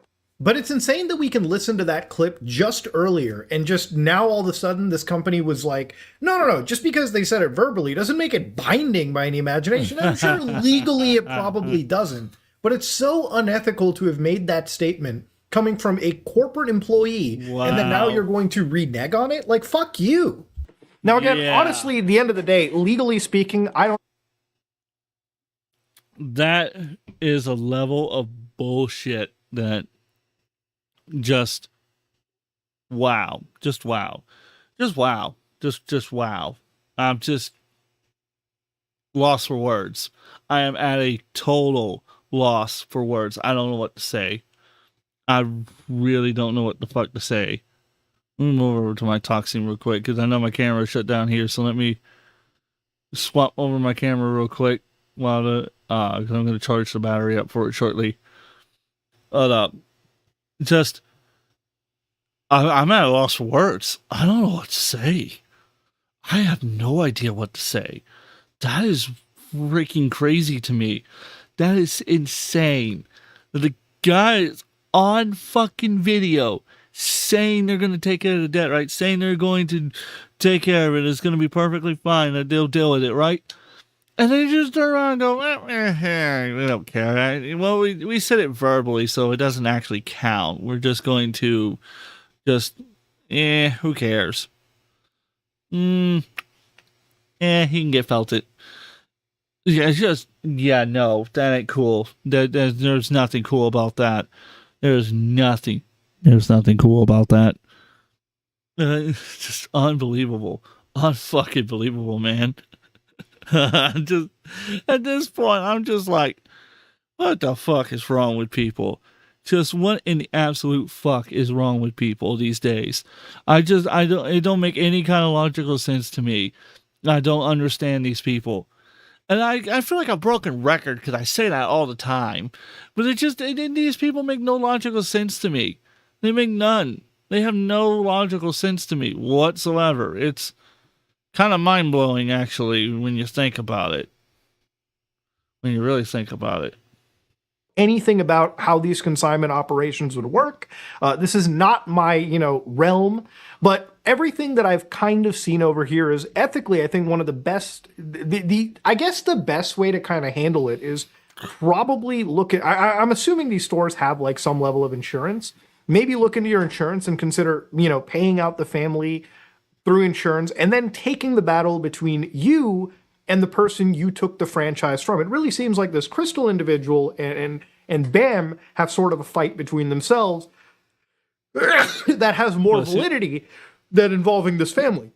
At the end of the day, the family is the one that's losing the most. They're not a big business. They're not even like a franchisee of a business. This is somebody that had their life savings put into something, and ultimately, the end of the day, ripped away. Right? Like they're the ones that aren't able to see their money until I guess all of this stuff is resolved. And now that you've got legal breathing down people's necks, the money that they're probably going to spend to sort this situation out is going to be probably double, maybe even more than whatever they had to begin with. So it's just stress on top of stress.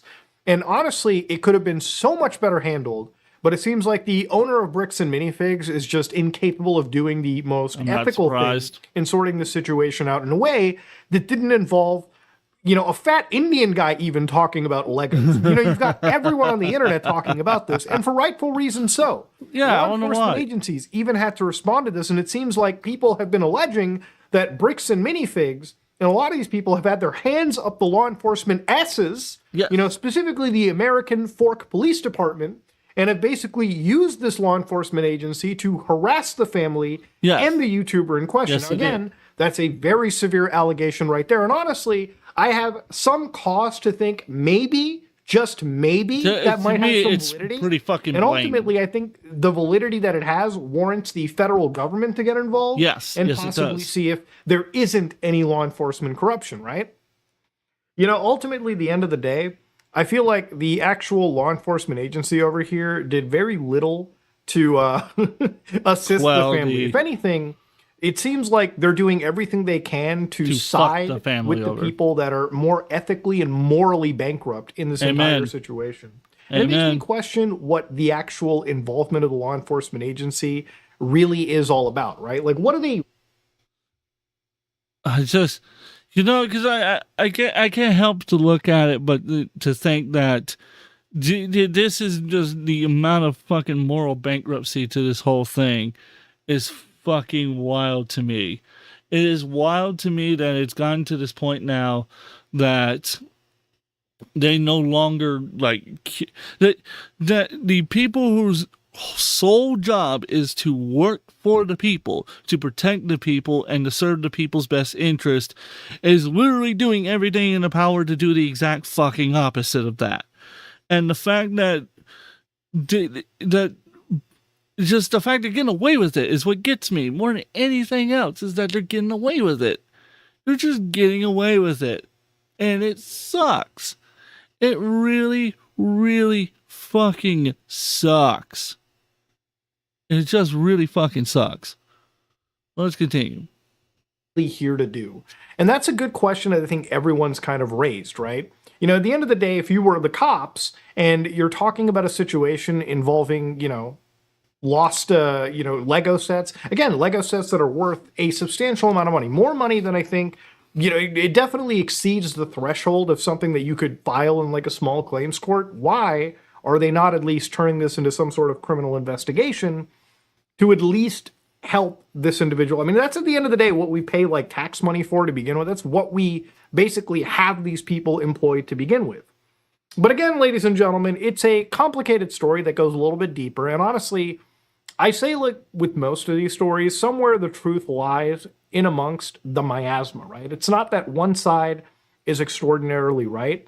But in this case, I do think that who I want to see win the most is the Mansell family, right? Yes, I do. Or the people that have put $30,000 of their money into these Lego sets that actually did appreciate. I mean, all things considered, they turned $30,000 into a very, very juicy fund for educating their future generation. They didn't do this because they were scalpers that wanted to get rich. They were people that, were hardworking, salt of the earth kind of people that put their money into something that actually was beneficial for them. They trusted a operation to consign and sell that stuff, like most people would.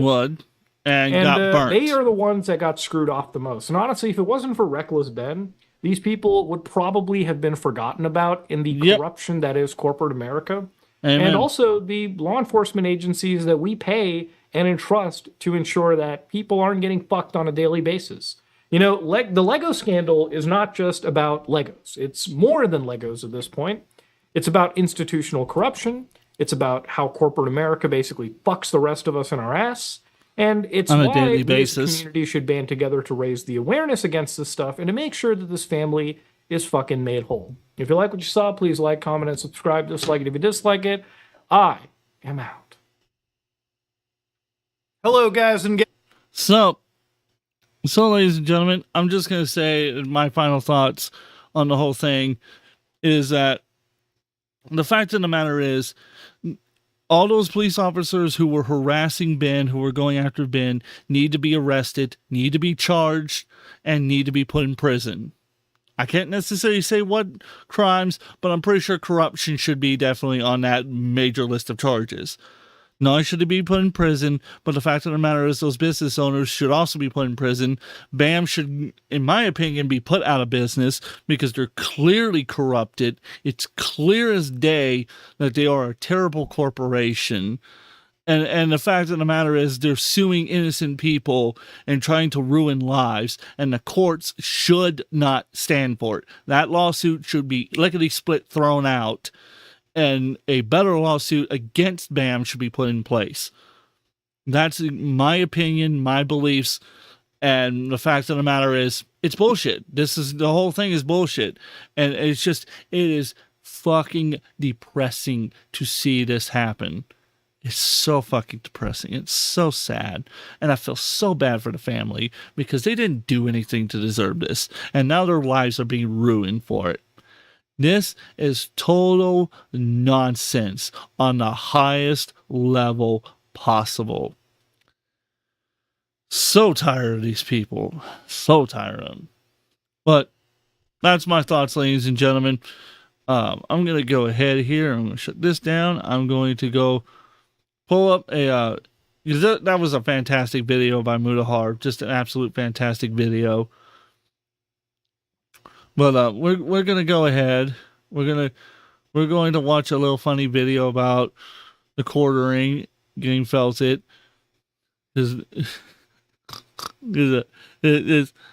Oh man, I covered it today. Ooh, that sucks. Excuse me.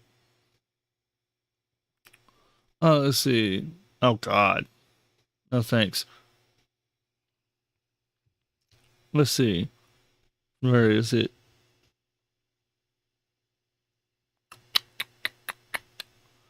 Where is it? Where is it? Oh, yeah, I'm not surprised. I'll watch that one later. Let's see. Where is it? Where is it? Where's the video at?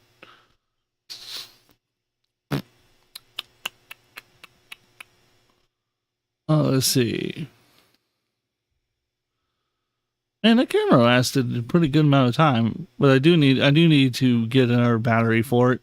So each battery lasts roughly about 2 hours. So if I get like 3 batteries, I would be able to do a 6-hour live stream, no problem. So that's actually kind of interesting. So I already covered this video, which that video is up on my Patreon. Let's see.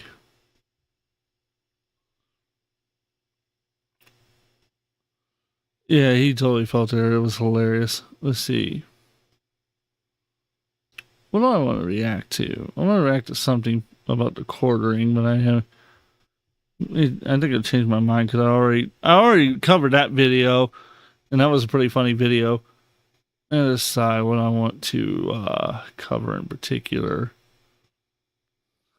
Oh my God, 4 hours of felt. Oh man, that's brutal. Let's see.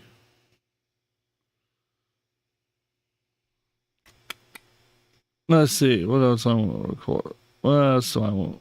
Because I want to react. Oh Lord. Ugh. Let's see.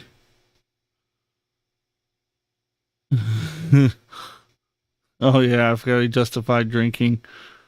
Let's see. Sure, why not? Well, because I want to end on a lighthearted mood, like a lighthearted video.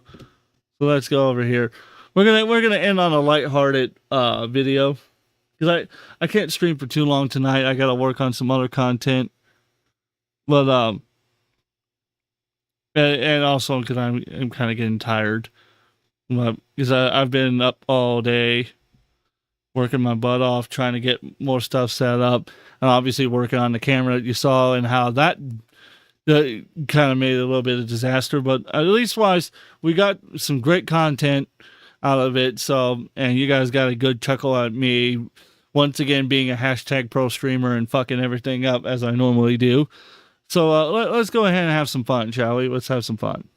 Yeah. Here we have just a little miscellaneous L for Jer here. Shout outs to Lazy Shell. Lazy Shell He's been TV doing on YouTube. some great animations, some great memes, and Kino. we haven't been showcasing them with enough regularity. And here's the latest one. This one's great. This one's got Jurassic Park in it. Jurassic. Here, let's just play Lazy this. Shell TV. And then- I'll link it. Thing. We'll get into his Tuesday, Wednesday, Thursday, Friday shows. And then we'll circle back around to Ralph. And then we'll do the great indoors as well. Or we just leave Ralph to die on the vine. Oh, in the dumpster. Nobody seems to care. No one cared. The viewership cratered by like 1,000 viewers during Ralph. I just put a tweet out for like 10 minutes and erased it. But I was like, hey, guys, we're on Jer now. And then someone's like, you left Ralph because the views went down? And I'm like, yes. Yeah. I'm just like, nobody cares about Ralph anymore. No. Like, yeah, I mean, I gotta be honest. I've never understood like why people talk about Ethan Ralph. I mean, he's not really that entertaining. It kind of he sits there like this. I'm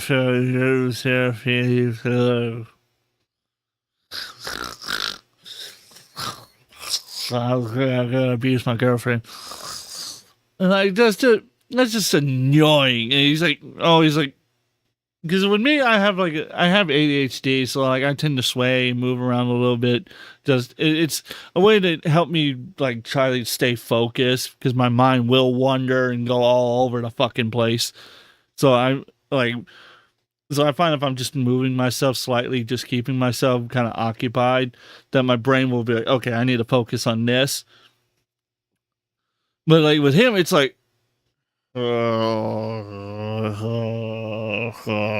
abuse my girlfriend. It's like, it's just annoying as fucking hell, and I hate that shit with a passion. But that's just me. Maybe that's just me, but that's how I feel about it. You know what? Actually, you know what? I'm going to do something real quick while we're doing this. I'm going to go into here, right? I'm going to click on here. I'm going to put my new one in there. Because I got my... let's see, where's my logo there? Where are they? Okay, there. Oh no, I want this one. I like this one better because there's that. Yeah. Oh, never mind. That one don't work. I thought it would, but it doesn't. That sucks because I actually like that one, but that's fine. Well, there you go. I like that. That looks fancy. Anyways, so let's continue on, shall we? Is it glitching on? Okay, good. Okay. Oh, you can't see it. Oh, okay. That's right. Because I don't have it on screen share. I have it on just a specific. I have it set to share a specific website and not the whole screen, so you can't see what I'm doing. So it looked like it froze on my end for a second. That's why I was like, wait, did it fucking freeze again? No, we're good. Okay, thank God. Oh. Anyways, let's continue. this like sector, it's like in the dumpster. It's sad. Like I think it's a good segment. Like I want to do it, but you know, it's like for us, you know. Yep, it really is for me. It's literally for us. I watched it privately and I enjoyed it. You know, the new viewers don't like it, so we got to do it for the OGs towards the end of the show. We can't leave the OGs hanging, but you got to bear with us if you're an OG. We gotta get that fucking get the views, bro. We gotta get those views. We're chasing those views. We're bro. here for the views. Let's be real, guys. We're not here for anything. We're sold out, buddy. I mean, it's over. We're sold out. Felt it. Okay. Whoa. Okay. Fucking God. These jump scares, bro. See, that's why you watch these videos ahead of time, so you know what's fixing to happen. Otherwise, you get wonderful reactions like this, and that's also why I tend to keep my headphones tuned pretty low down in volume, so that way jump scares don't blast my fucking ears, and I'm like, oh my God, my hearing. Oh my God! He's gay! He's gay! See? It's like volume is like fuck day. Holy, everything up and down, up and down. So since they want King Dave, we probably will bring back King Dave. I'll bring back King for Dave. Monday. We I got about 1,000 videos. We got to bring back King Dave. Yeah, definitely. Help me! I'm in so much pain. I'm in so much pain. Help me! I've been doing all my spring stuff, so I'm all extra fat. and That extra really sweat. is an accurate representation of him, isn't it? Yes. That's exactly what he looks like. The Eldritch Horror, Jeremy fucking Hambly. Look at those boob sweat stains, buddy. And the redness around his neck. He's like a fucking neck creature, though. Did you see his dancing? Yes. Like, it was fucked. It was insane. I have that in the edit, don't worry. He's extra fat. He's extra fat. Sweaty. He's fat. He's sweaty. He's a creeper. He's grime. He's an elderly, infirmed fucking bum. His eyes are raccoon-like. They're fucking Fireball? twitching and red. They're bloodshot. Look at him. He's a freak. He's cross-eyed. Oh my god. He's a cross.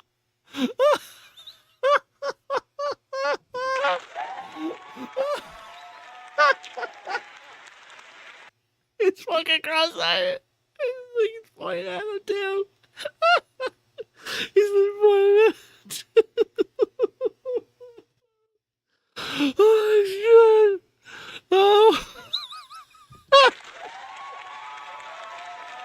Oh my God! Oh yeah, I wasn't expecting that. Oh god. Oh, that was great. My youth, buddy! No! No! Cross-eyed you freak alert! Cross-eyed you freak alert! It's a lazy eye alert! Lazy eye alert!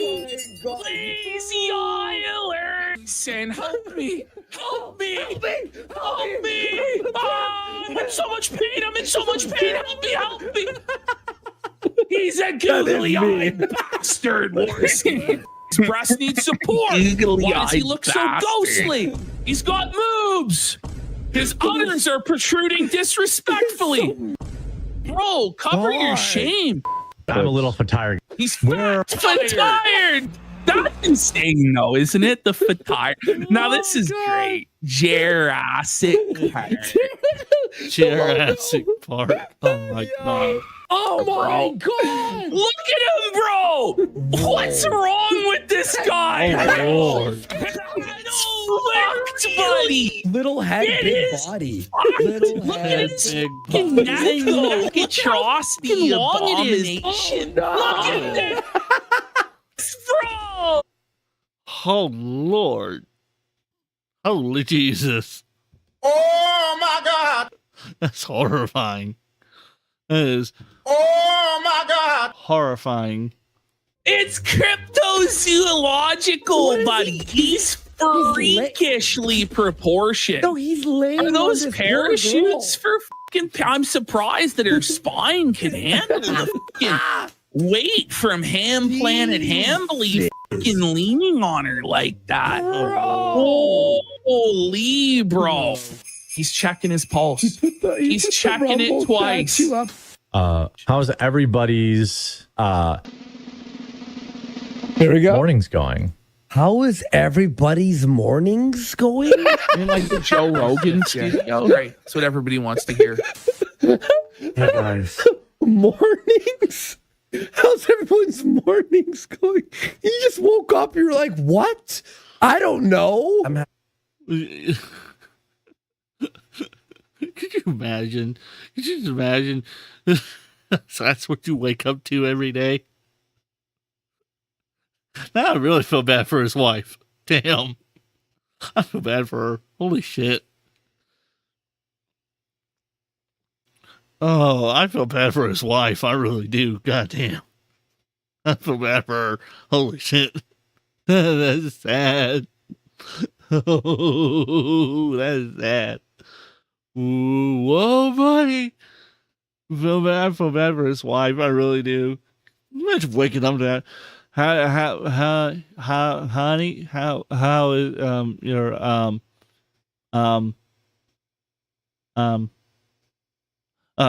mornings going? I can't believe this is why I'm married. Oh my God! He's felt it.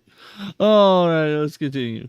You know, it just started. You tell me, buddy. Yeah. Everybody wants to hear. Hey guys, I'm having a tough time. You know, life's really hard. But by the way, you guys need to sign up to my new YouTube channel. I have brand new live streams, and don't forget, we have coffee brand coffee available.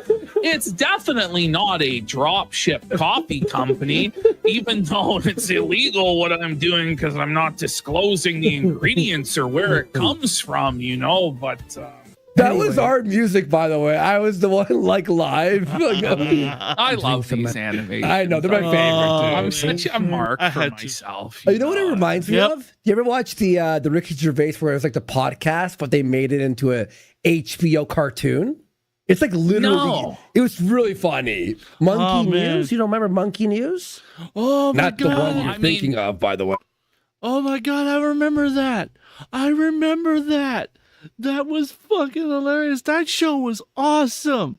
I'm so mad it's not on the air anymore. I forgot that show was great because it was so fucked up.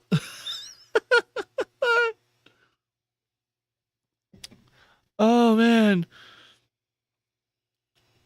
I always thought Ricky Gervais was queer as fuck. No, his podcast was fire back in the day. Was it? It was fire back in the day before, yeah. And I'm going to start... Carl Pilkington, very funny. Living healthy and cut the booze. I swear this time, guys. Oh, bye. That is me when I laugh. John, bye. Bye. Let's go. Lazy Shell TV, incredible YouTube channel. You also have shorts there and other little things too. So very, very.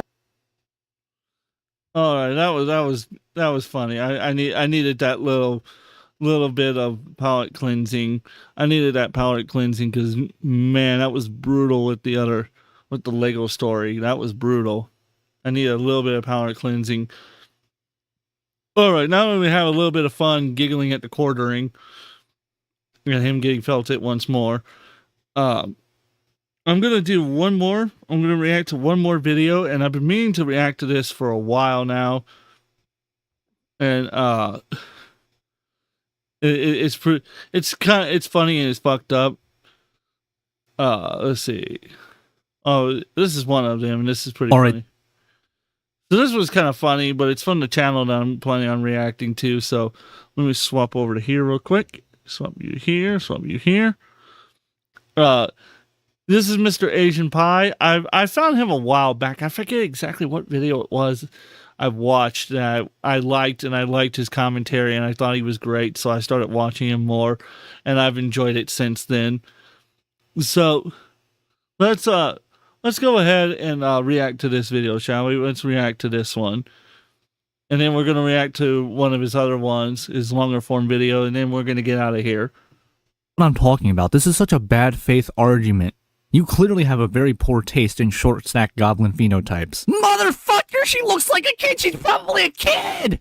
I know about the source material. She is canonically 12. Why the fuck do you know about that? I'm a pedophile.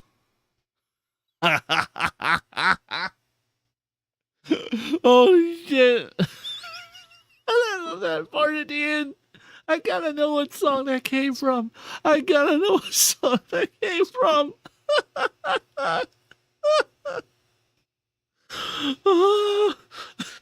this is so mosh.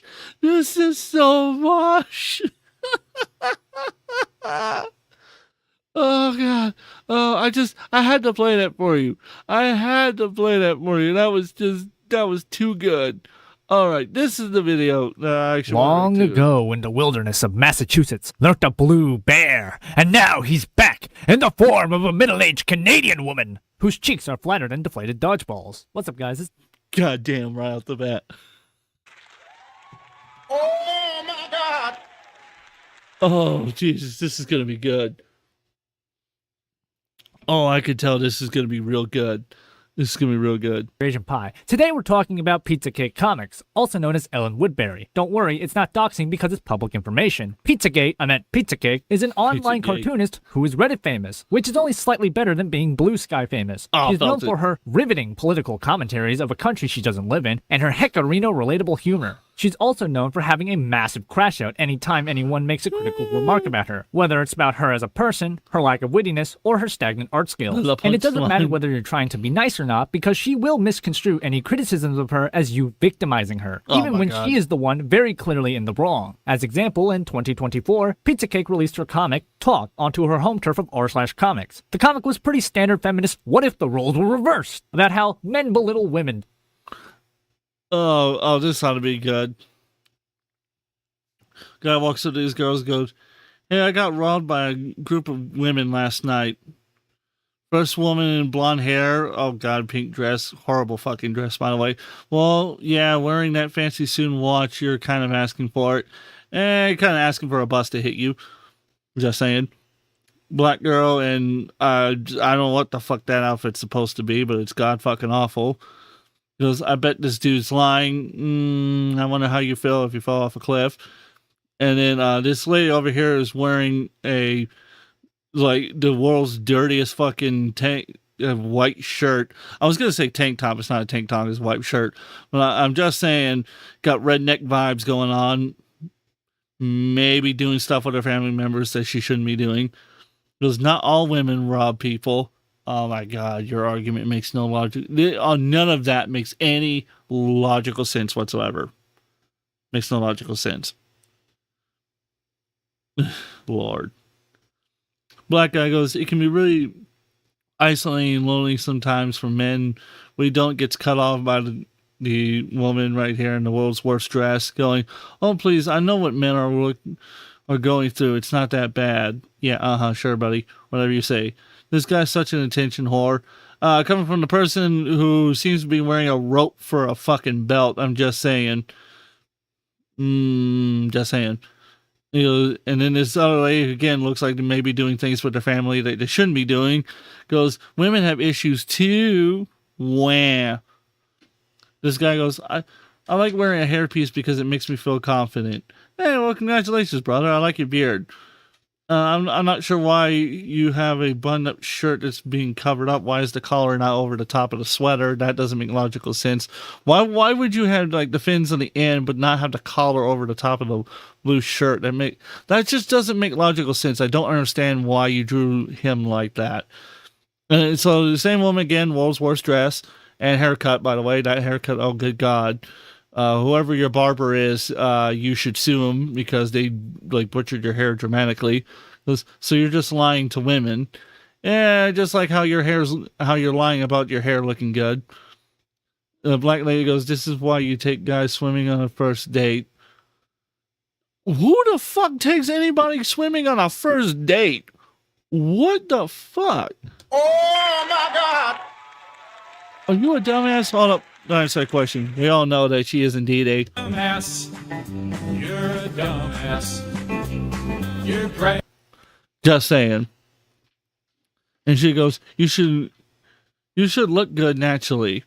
No one says that. No one fucking says that to any woman ever. No, what guys actually say is, because you must be an incredible retard that doesn't understand, and I dare you to fucking flag this video and see what happens, bitch. What men actually say is, you look beautiful as you are. Now, it's intended to be a compliment, but it does kind of come off like an insult. So I can understand to that extent, like, you know, like if I like worked my ass off to make myself look good and someone told me, oh, you look great looking like a dirty hobo, I would kind of feel a little pissed off. I'd be like, well, I spent a good amount of my time that I could have done doing anything else, but I wanted to look good for you. So I can understand where that was an insult, and I apologize to anyone who I may have said that to, because I was not intending to insult you. I was actually trying to compliment you because I thought you looked beautiful no matter what, but obviously that was not how that came across. But even again, no one says you should look good naturally. No, it's you look beautiful as you are, or you look beautiful even when you're natural, or you have natural beauty. No one says you should look good. No one, they say you look good naturally. So you're a retard. None of that. None of any of those pages make any kind of logical sense. You are indeed a Dumbass. You're a dumbass. You're great. Just saying.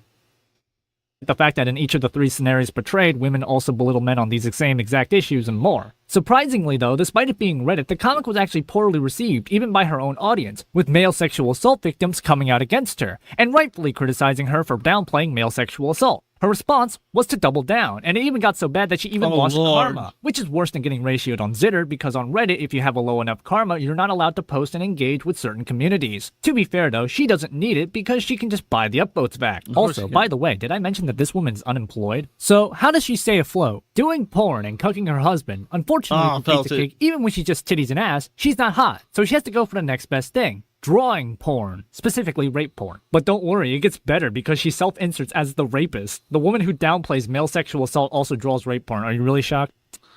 No, not really. Although that was a little risky with the adult toy in question. That was a little risky. Well, great. Of course, she cucks her husband. Why am I not surprised? Somebody who downplays male, like men's problems and whatnot, is the same motherfucker who likes to cuck her husband. Why am I not surprised in the very least? To specific, she wants to tie up and molest a young right-wing male in a mock. What? Oh my God! Bruh. Bruh. Holy Jesus. That's, whoa, buddy. Whoa, buddy. Holy Jesus, Batman, that's horrible. Oh my God! Oh, gosh. Oh my God! I do a lot of drugs. It took me time to get off cock. Yeah, that's what she does. Oh my God! Oh my God! Ugh. That's, yeah. I don't want to think about that anymore. Allie Alexander, is that you? Wait, that's slander. She respects people's rights to their bodies. It's actually sexual roleplay. Oh God, I'm the author of the comic and I can give you context you like. The comic in question was one sent to be a kinky consensual rope play and teaser stuff. I like to draw kinky sub-dom things from time to time, which my Patreons can vouch for. Oh my God! Dumbass. You're a dumbass. You're great. Jesus. This woman needs help. Oh my God! Wouldn't get it though, you sexless incel chud. Besides, I wouldn't dare slander Pizza Cake like how she slandered Based of True. Based of True, fellow chink, is a commentary slop channel, no offense, who specializes in browsing Reddit cringe, and is much smarter than me because he actually makes money off this platform. Back in May of this year, he released another run-of-the-mill video just reviewing Pizza Cake's comics because her AstroTurf deflated dodgeball ass was plastered all over the top of r/comics. Originally, he wasn't even going to target her, she just happens to dominate the top of the subreddit. Well, Pizza Cake saw the video and thought that the most reasonable course of action was to strike everyone's favorite Hoppa Floppa and get the video taken down. The original excuse was on the grounds of copyright infringement. Using your artwork for thumbnails to have trash takes is a thing, I guess. It's also illegal use of copyright protected material. You're a fucking idiot. Oh, both of you are fucking retards. You have no idea how the copyright law works at fucking all. And that's great that you're attacking American when you live in fucking Canada. That's even better. Oh, the level of retardation. Dumbass. You're a dumbass. You're great. Just wow. He used her artwork in his video. Then she shifted the goalpost and claimed she was actually repulsed by his liberal usage of the dreaded R slur. Well, damn you. Retard. Boop, boop. That's my opinion of you. You cunt, you might as well shut down half the internet. Good She even luck. had the gall to mock people who claimed that she was Copyright strike time, but then I'm sure they'll make another deranged video about it. The extreme cartoonists are trying to silence me. Yeah, you didn't achieve any fucking thing but managing to make yourself look like a fucking jackass because you're a retard. trying to silence criticisms of her, which she was. When that obviously crashed and burned as she could only get the video taken down in Canada, she decided to take the next logical step and try to de-escalate the situation by attempting to dox the guy. She Well, I'm not contacted the surprised. Berklee College of Music to Well, anyone at the Berkeley College know this man. He's been getting people to harass and dox me. I just want his name so I can make a formal report. Found out who he is. Thank you so much for all your help. You guys are amazing. You are a fucking lying bitch. You are a fucking lying bitch.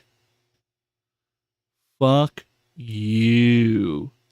This is like a fucking... This is the female version of the quartering right here. This is the female version of the quartering.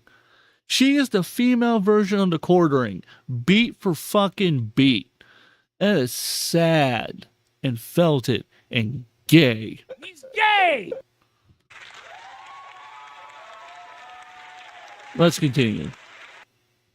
Base of True expelled from it and obtain his personal information, which by the way is a violation of confidential information and in turn a crime. Fortunately for our feline friend, he actually didn't attend said college as it was only for the skit at the beginning of the video, which means that Pizza Cake probably didn't even watch the video and likely just had someone tell her what went down in the video. Sorry, I'm speculating again. But something we don't have to speculate on is the multi-month meltdown turned internet crusade she's been waging since the release of this video. This is a 40-year-old woman, by the way.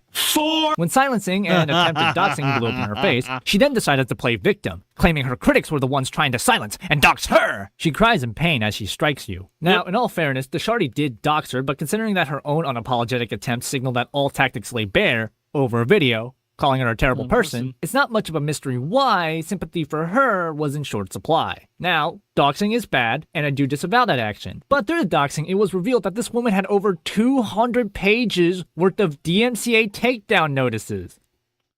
Dude, she's the fucking female version of the quartering. She is the fucking female version of the quartering.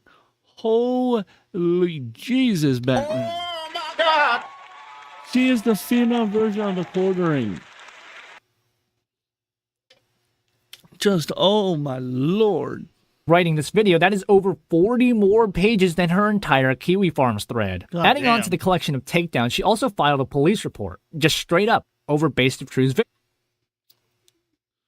Whoever she was replying to goes, it's not simple criticism. You guys are not mentally well. Well, this guy's arranged a group to come and try and physically find me, and I have proof sent by multiple sources. So yeah, and mail police report this gonna mail like gender a police report this morning. I think she meant to say make a police report. She can't even fucking spell. Wow. That's sad. That is incredibly fucking sad. You know, I'd say there's actual problems in the world, but Ellen, you've managed to turn yourself into one. Alright, the contents of her character aren't great, but what about the contents of her comics? The things people actually follow her for, unless you're into cuck porn. It's millennial core slop. Look, I'm quirky too. What are you drawing? I have questions for you. I'm sure you have questions. Several. What the fuck? What the fuck? Oh my What? God! She just ruined Ninja Turtles for me. She just fucking ruined Ninja Turtles for me. Oh, hey. My art is slowly improving. Maybe someday I'll be as good as professional artists I follow. Wait, what does that description say? I can't believe I'm 20. I can't believe I'm 20. Old age intensifies.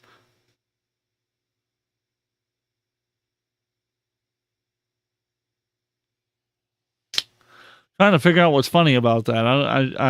I'm failing to understand what's funny about that. I have no idea what the fuck is funny about that. I feel like my brain cells are committing suicide one by one.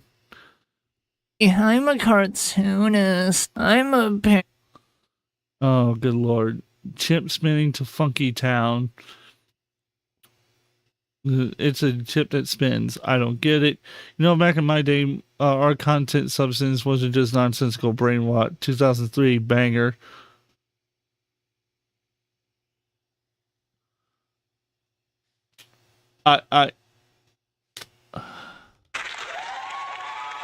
Dumbass. You're a dumbass. You're great. Oh, Lord. I encourage my kids to...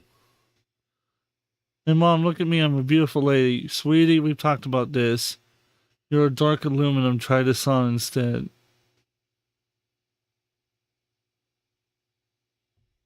Dumbass. You're a dumbass. You're great. Just, Lord have mercy. Why the fuck? You want to know what this is? This is the Soy Man's version of For Better or For Worse comic series by Lynn Johnston, who's also a Canadian. But no, actually those comics suck because they lack that quirkerino, wholesome, awesome sauce millennial relatability. Everything that generation touches turns to shit. Now, to be fair, I've actually watched a bunch of millennial slop, more specifically videos of millennial parents bitching about being parents, and they always somehow bring up late-stage capitalism, even if that subject has nothing to do with it. So, I will give Pizza Cake credit for abstaining from politics from her content that is not inherently political. Still not my cup of tea, but that's just a personal taste. Unfortunately, the same cannot be said about her political content, as they lack any redeeming qualities the millennial slop comics have. Already with the millennial slop, she was about as witty as your average Substack writer. But it's like the few rules of comedy she understood goes out the window when she tries to tie in a political message. Now I get it. Humor is subjective, but comedy is an art form. Even when trying to send a good message, a good cartoonist still prioritizes comedy over the message. And due to that, the comedy makes the message more poignant. This also applies to storytelling. But I'll be honest with you, I don't think Pizza Cake understands the difference between a cartoon and a story because some of her punchlines are longer than a fable. Let's take one of her newer comics, for example, on Trump and the Epstein Files. 2008. Oh, let me do it in Donald Trump's voice. Give me a second. Obama needs to show his birth certificate to prove that he's an American. The people deserve the truth. Trump in 2025. I'm not on the Epstein list. We have the proof, but I'm not sharing it. There's no list now. I don't even think Epstein was a real person. No more questions. No more questions. You're fake news. You're all fake news. And you're all getting deported. Everybody's getting deported. And everybody knows that I'm the greatest president that ever lived. Hopefully I made that entertaining for you guys.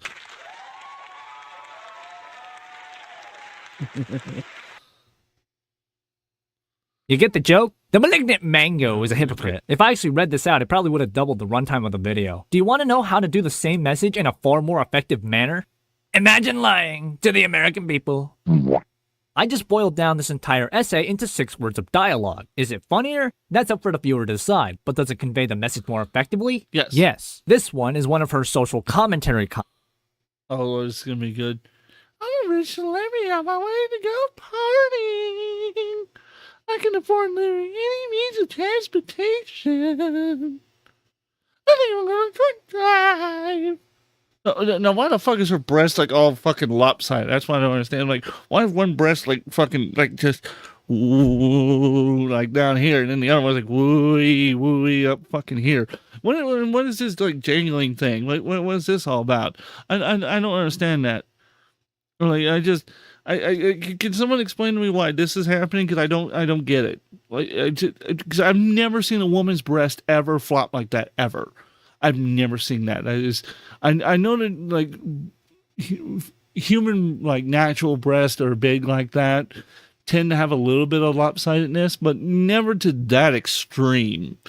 Unless you've had like some kind of breast reduction surgery on one due to breast cancer, like that.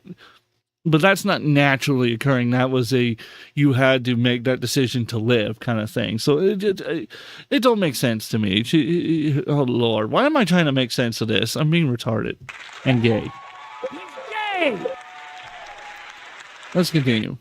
Specifically about celebrity culture, and it's even more atrocious because it's actually close to kind of being good. The setup could be more refined though. Unfortunately, Pizza Cake probably thinks her own audience are retards, so she feels obligated to literally spell out the punchline. Now that I think about it, her audience probably is that stupid, but regardless, the point still stands that this comic breaks, actually no, outright defiles the basic storytelling rule of show, don't tell. The fix isn't even that difficult, just change the last panel to a destroyed car, or if you're too lazy for that, an obituary or something. The frustrating part is that every comic Pizza Cake has made that is either a political or social commentary is like this, or it's, I depict person I don't like as ugly.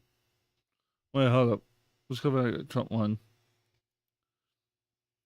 Born rich, is 78 years old, convicted felon, no political background. He didn't shit his pants. What? Can't stay awake. What? The fuck are you talking about? He never did any of that. That's Joe Biden, you fucking retard. And actually, yes, Donald Trump has a political background. It's involves a lot of his casinos in New York. Not New York, Las Vegas. So, Dumbass. You're a dumbass. You're great. DRs are not qualified to do their jobs. That's actually kind of true. Most companies only hire based on their skin color and not actually based on the ability of the individuals anymore, because we've stopped actually incentivizing people to be able to be hired based on their abilities. We've chosen to now make it to where you get hired by your skin color and not by your abilities, which in my opinion is actually even more racist, because that means you're implying that black people can't get a job because they can't be educated enough to do something like that, which is totally wrong. That's actually horrible and legitimately racist towards black people and Indian people and Asian people and Mexican people.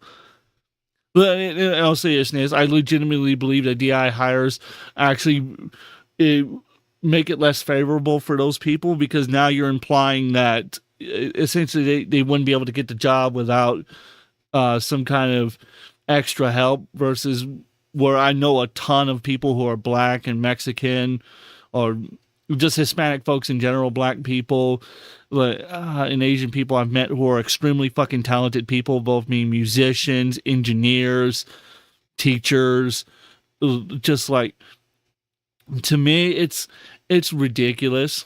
I get the idea of like of stopping companies from being horribly racist, but DI could have been implement a lot fucking better than it was. I would rather have an educated person, no matter their skin color, have the job position than somebody be hired because of their skin color. I think we should incentivize people to want to learn and grow and become better as a person, and not because of their skin color, but in spite of their skin color. That's my opinion. You can call me racist if you want, but in my opinion, again, this is a terrible comic. Why am I even trying to justify my opinion? My opinion's justified just based on this. Person I don't like. I just think that women's spaces should be for real natural women like me. Who the fuck is that supposed to be? I have no idea who the fuck that's supposed to be. Which, considering her art style, is fitting since everyone looks like. That's her husband. Oh, God.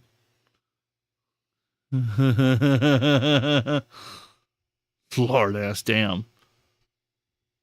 That brings us on to our last point, because ignoring the fact that she's a terrible person and the fact that Pizza Cake isn't incredibly witty, her biggest non-characteristic sin is that her art is subpar. Now, I'm not saying she has to improve. If this level of art was making me money, I'd also put the bare minimum effort. It's just that I'd feel embarrassed putting out artworks like this under my name. Starting with the least egregious aspect of her art, the line work is incredibly bland. Now, in all fairness, I also hate doing line work, and it shows in the quality of my own. But Pizza Cake's, while it's not light-bringer levels of quality, it's not objectively good by any metric. It just looks like it's there to serve its purpose. Which at that point, you might as well go fully lineless. It might make your art more dynamic and innovative. Also, with how thin the lines were matched with the repetitive geometric shapes that consist of how Pizza Cake stylizes her heads, I thought her comics were vector art due to how eerily consistent all the head shapes were. I wouldn't be too surprised if she had a template canvas where she just copies and pastes pre-made assets when she makes her comics, which conveys us on to our next critique. Pizza Cake's poses aren't incredibly stiff. That point is pretty self-explanatory. Her characters look like corpses going through the late stages of rigor mortis. Now, once again, in all fairness, I have the same issue. Giving that oomph of life into your drawings is quite difficult. But you've had 4 years to learn this, and don't say that you haven't had the time because you're essentially unemployed. Which brings us on to probably the most unforgivable sin, that being your art is stagnant.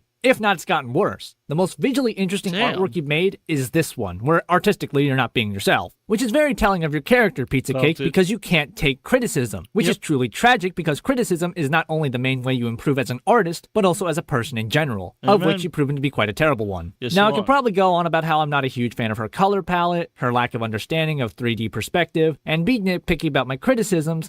That, to be fair, can be applied to my own works, but I'm above that because, unlike her, I'm not a petty bitch. Pizza Cake, if you got to this point, which you probably didn't, you genuinely are a terrible person, an aspect of yourself which reflects in your lifestyle and art. This whole based of true situation is only just a reaffirmation. While not wishing maldoings onto you, you have crafted your own miserable life and deserve the hate and lolcow status you have as the female Andrew Dobson. This has been Mr. Asian. No, she's more like the quartering. She is definitely more like the quartering, in my opinion, and felt it. So that's it, ladies and gentlemen. That's it for the TimbsCast. I had a lot of fun tonight. It was nice to come back and have a good stream and have some fun. Like I said, I personally, I think that we should be encouraging people in general to want to become more educated, not because of their skin color, inspired their skin color. We should push for better education. We should push for people to be able to get a hold of higher education and be able to get a hold of trade works and skill works, because AI really is replacing a lot of other jobs, and we do need people who can work on the systems. If we're going to push for an AI future, we need to be able to train people that can work on the systems if things go awry. We need more electricians. We need more plumbers. We need more engineers. We need more tech engineers. We need more coders. We need people who can work on this stuff legitimately, and it should not matter about your skin color or what your race is, what your sex is. In my opinion, it should all be about your skills and what you can do. That's what it should be about. And that you should not get fucked over because of your skin color. You should not be picked because of your skin color. You should be picked because you're the right person for the job, that you can do the job better than anybody else. That's how I feel about it, and I feel bad for those who do get fucked over, because there's a lot of people who do get fucked over because of their skin color, and it's bullshit. Racism should fucking die. Bigotry should fucking die. But that'll probably fucking happen when I'm dead and long since dead and buried. I'll probably never get to see that, which honestly sucks. But anyways, on a lighter note, the quartering sucks. Anyways, ladies and gentlemen, thank you so much for watching. I appreciate it. I'm going to get out of here now. So I'm going to go get some rest so that way I can also edit this video in the morning, edit the VOD and whatnot. But like I said, thank you so much, ladies and gentlemen. And until next time, this is AJ Tim from the Den of Timbs signing out. Have a blessed night, everyone.